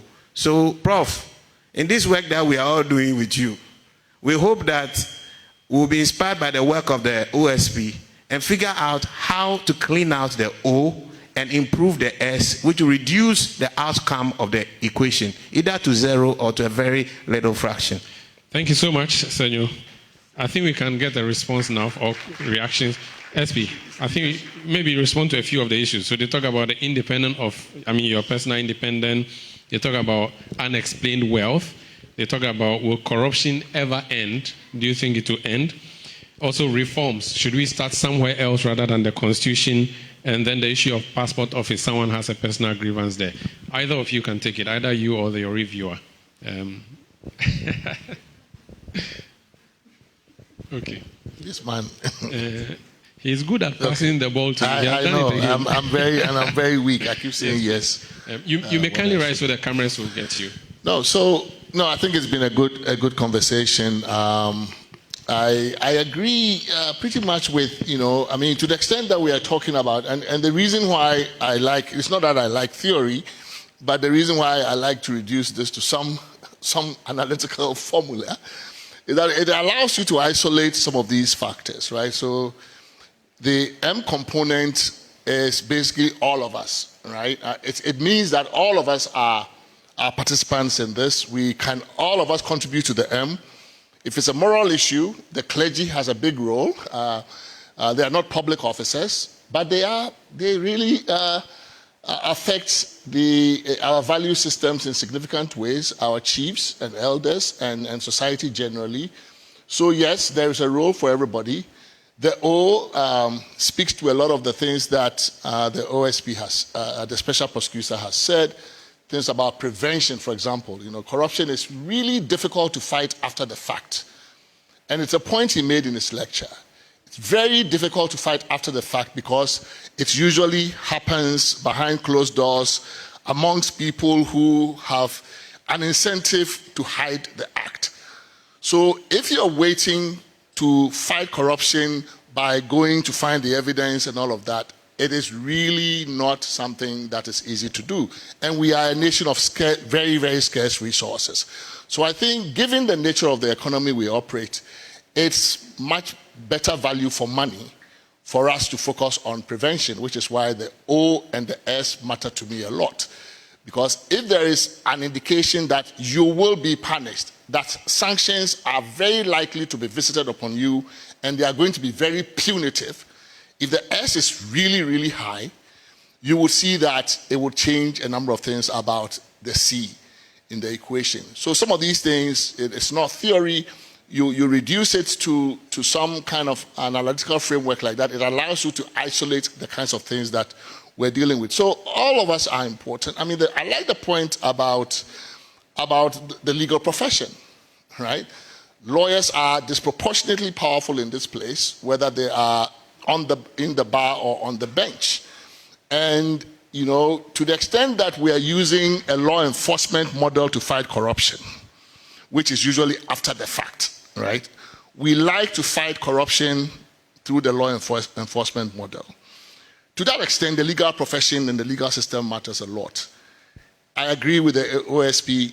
It shouldn't, you know, ideally the OSP should be the recourse of last resort, right? We should not get to the OSP point. We should put in enough so that we can check these things before they happen. I will end with one anecdote based on my experience first time going to the US. So I was going to board a public bus. The very first time I was going to board a public bus. And of course, coming from Ghana, I thought, well, some conductor will collect my cash, right? So this is way, way back. So I walk onto the bus and I don't see a conductor, I see the driver and I'm just handing him my money. Of course, immediately you know that this guy just came from some place. He looks at me funny, he says, and he points to this device next to the driver, and I walk back and I read, and it says, exact change only, put your money in that thing, that receptacle, it's a machine, and the driver doesn't handle cash, it's all written there. And then the last thing I read was, passengers ride for free if the machine is broken. So I went to sit at the back. I said, this is quite intriguing, right? This is why I started to do my C versus M thing. I said, what have these people just done? So here we are, we have a driver. It is very likely that the amount of monies he would collect on this route in a day or half a day would likely exceed his monthly or even yearly salary. It's possible. So what have they done? They have used technology. This small device there, they have assumed that M is plenty in this guy's mind. He could, you know, make away with the money. But they have used this small thing there to take away the O, right? So they say, put money, exact change only in that thing. It would not give you any balance. I think now these days they will. Then, if the machine is broken, look at that one. Passengers ride for free. So this is to tell the driver, look, if you break the thing, the money still won't come to you, right? Passengers will ride for free if the thing is broken. Meanwhile, you are working for this company, you need for them to make a lot of revenue so that they can pay you.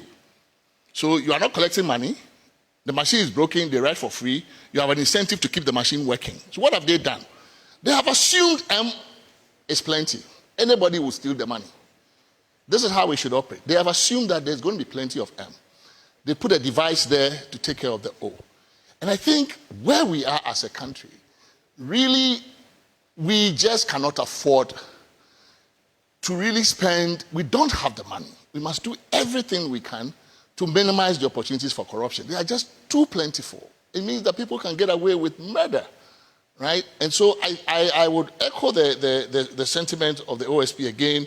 Prevention, the prevention side, we don't talk about it enough, right? The OSP, I think, has power to do something he calls corruption risk analysis, right? If you want to pass a piece of legislation or any law, the OSP can review it and say, you know, this law, if passed, these are the various points at which you create opportunities for corruption. This law is not good for that reason. Do change it here so that the discretion moves here. Put more transparency here. That kind of stuff. We should allow the OSP to do more of the prevention, right? Because seriously speaking, given the culture we are in, fighting corruption, even getting people to come and give the evidence is going to be very difficult. So I'm just being very practical about this. I like the fact that we have this institution. I played my own behind-the-scenes role in getting the law drafted and all of that. But I've come to see that it's really suffering, right? And it is indeed a collective action. And I agree with Charles, actually, my friend Charles, that the constitutional review is not the silver bullet. There are a lot of things that have to change, you know, in the way we do a lot of laws, you know, land transactions, Legal Profession Act, school admissions, just it's all over the place. But to echo something, there's a reason why we have leadership, right? There's a reason why we elect and entrust certain people with power over us to take decisions that are difficult. So for me, I really don't think it is good enough reason to say that because this is an epidemic, it involves all of us and has deep moral roots and cultural roots and philosophical and all of that, that therefore we should excuse or put politicians and others on the same plane as us. No. I don't have the power to do a lot of things that politicians can do to stop corruption. I don't. Right? And maybe that also speaks to one, two we have never tried here. In some countries, it is a citizen can bring an action, right? In the US, in the federal contracting laws, if you know that somebody who is a federal contractor, private person, has cheated, either over-invoiced the government, has done something funny with the transactions they are having with the government, you can actually, as a private person, bring a lawsuit. And if you win, you get a very good chunk of the recovery, the money that you recover. This is one way to incentivize everybody to be policing those who do business with government. Because a lot of the information, usually the insiders know, the employees in the company know that our master is cheating the government. This thing was 2 cedis. They are billing us for 2,000. If you were able to somehow democratize corruption enforcement, not leave it to just OSP or SHRAT, but say, give us, all of us, an incentive to be able to police the behavior of those who act with the state. Some of those things are important. So we should look at different models, how people are dealing with this corruption issue, because it's all over the place. So every country is trying to fight it. Unfortunately, we're not doing enough to fight it. We need it more than most of the countries that are fighting it, because we are very much in dire straits. And I think we should do it before either our economy collapses even worse than it has collapsed. But I think in my case, worse if our democracy collapses, because then that will throw us into anarchy. We should do something soon. Thanks. Thank you so much, Prof. H. Kwesi Prempeh. Thank you so much. Okay, yes. SP, the way you're looking at me, I'm scared. I don't have unexplained wealth. It was an inheritance from my grandfather. I won't declare you wanted. There were some passionate questioners, and that is why I got up. I could sense in their voices consternation. For the lady from UPS who asked whether we can drive away corruption and afterwards we can all go home and sleep, I wish I could say so. That's the human condition. In the ordinary circumstances of mankind, there will always be deviants. And so, unfortunately, we cannot weed out corruption. But what we can do, and what I stated, is to drive it down, make it unattractive, make it costly, so that when you are engaging in it, you will have it at the back of your mind that there will be a price to pay if we come around looking for you. And with that, we can have a certain level of an accepted degree that it's allowable in every society. Criminality, there will always be, but let's tackle it. I sense from, as I said, the passion, that maybe I didn't make myself clear enough in terms of what I stated during the address. And Prof has just touched on it. I said forcefully that from where we sit, from our experience, what we've done so far, we believe that preventing corruption is a better focus than after the fact running after it. I remember saying that better it is to prevent the outbreak of a stitch than to go seeking to stitch it after it ensues. On so many occasions, we are asked, how many people have you imprisoned? How many people have you taken to jail? And all that. It's as our focus. I mean, don't get me wrong.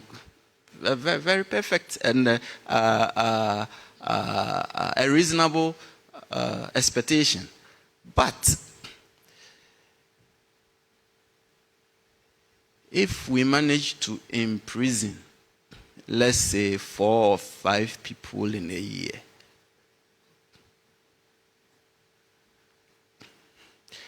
I'm being optimistic. The way our legal system is arranged, lots of lawyers and lots of law students, a good defense counsel can delay the case for years. I'm just saying, if we are able to imprison 5 people in a year, praise the Lord, hallelujah, what would we have achieved in terms of contrasting it with if we managed to prevent them from committing what they committed in the first place? And so it's about plugging the loopholes, making it difficult for you to engage in corruption. Prof, your man's job, what you and your team did in respect of Act 959. But then when it came to LI 2374, everything was thrown haphazardly. Because the main function of the OSP, which should be corruption prevention, we put it in Regulation 31 in a very... It's as if we don't even want you to go there. We don't want you even to do it.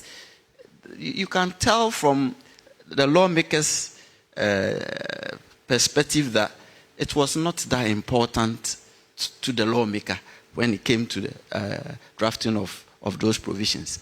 And then guess what? Hey, I said my amico can, but I'll still say it. One of the provisions came up in court, written black and white there. The court said we couldn't do it. Meanwhile, it was there. The very first provision, black and white, said we couldn't do it. And this is one of the reasons why I was calling for the fight to be really forcefully directed at prevention. Because, as you keep saying, giving people the opportunity, they will take it. Someone will say, oh, that's my destiny helping, right? So, do not present the opportunity to the person to take it. It is tempting. We are human. You do one thing, a second time, maybe should I do it a third time? Then it becomes a habit. And that should be our focus. Professor, I will say again, write corruption into the Constitution. write anti-corruption into the constitution. Framework it tightly. Put the OSP into the constitution. Kill the argument. Let us start fighting. We are pretending. Really, we are pretending.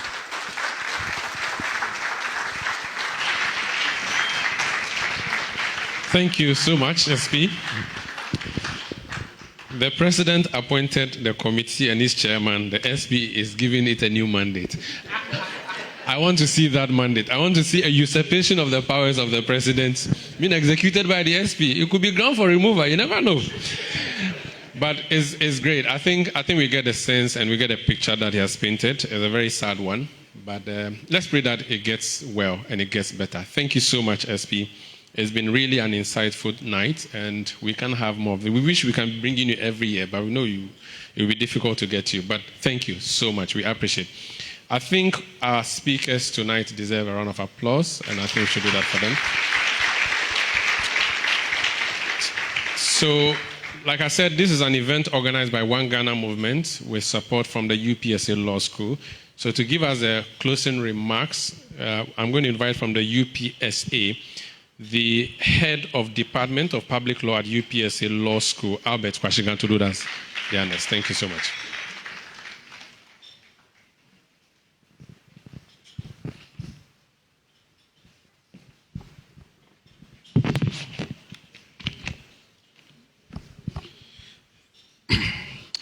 Good evening, all of you. Umaru Sanda, thank you very much for this opportunity. I stand here in the name of the UPSA Law School and representing the Dean of the UPSA Law School, Professor Ernest Kofi Abochi, who should have been with us today, but for some reasons, he's elsewhere engaged in some other equally important assignment. And so he extends his apology, but I'm here to say a few words on his behalf. And while I represent him at the UPSA Law School, if I made any comment, I take full responsibility for the comments that I make, if I did make one. Let me begin by acknowledging my Vice Dean, Dr. Francisca Kusiapia, who is the UPSA Law School. Doc, you're welcome. Mine is to give closing remarks and then give a vote of thanks. I think that this whole lecture has been self-explanatory, and there isn't much to say, to be very honest.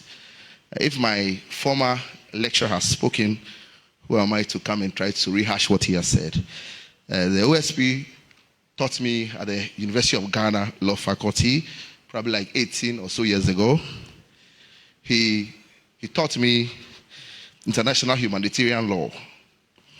And so it's good to see him, and we have all been following the good work he's been doing for Mother Ghana. So much has been said. I wish to implore you to put your hands together for the OSP.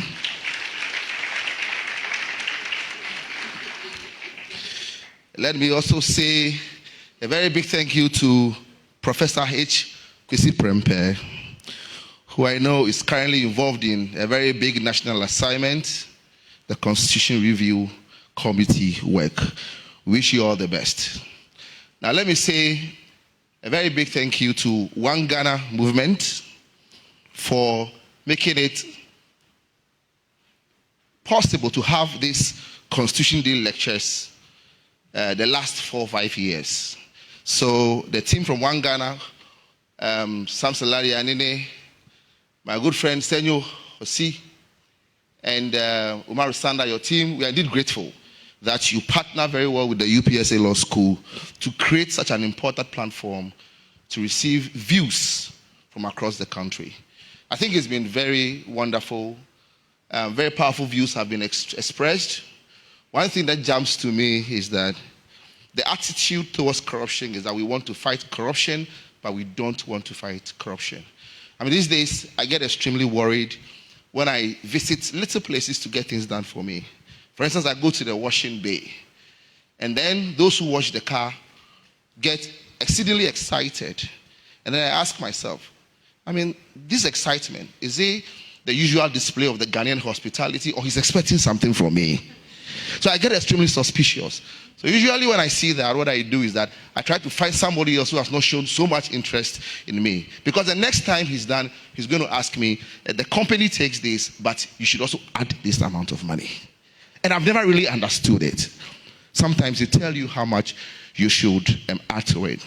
And so we are very happy that we are able to provide the platform for us to continue to engage on this issue.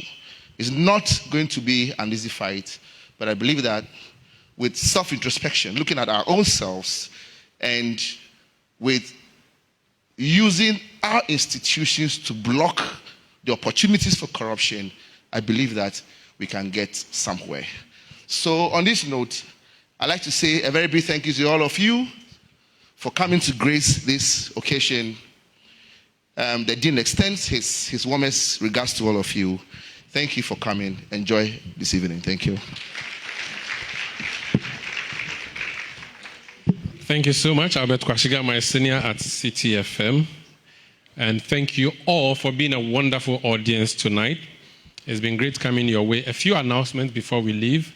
One, we have early dinner, so it's around. Or while you do your networking, you can also have a cup of coffee or whichever one you prefer, and then have a conversation going. But before we sign out, at One Ghana, what we always do is to invoke the national patriotic songs and pledges that we have been taught. So at the beginning, we had the Yanara Assassini sung for us.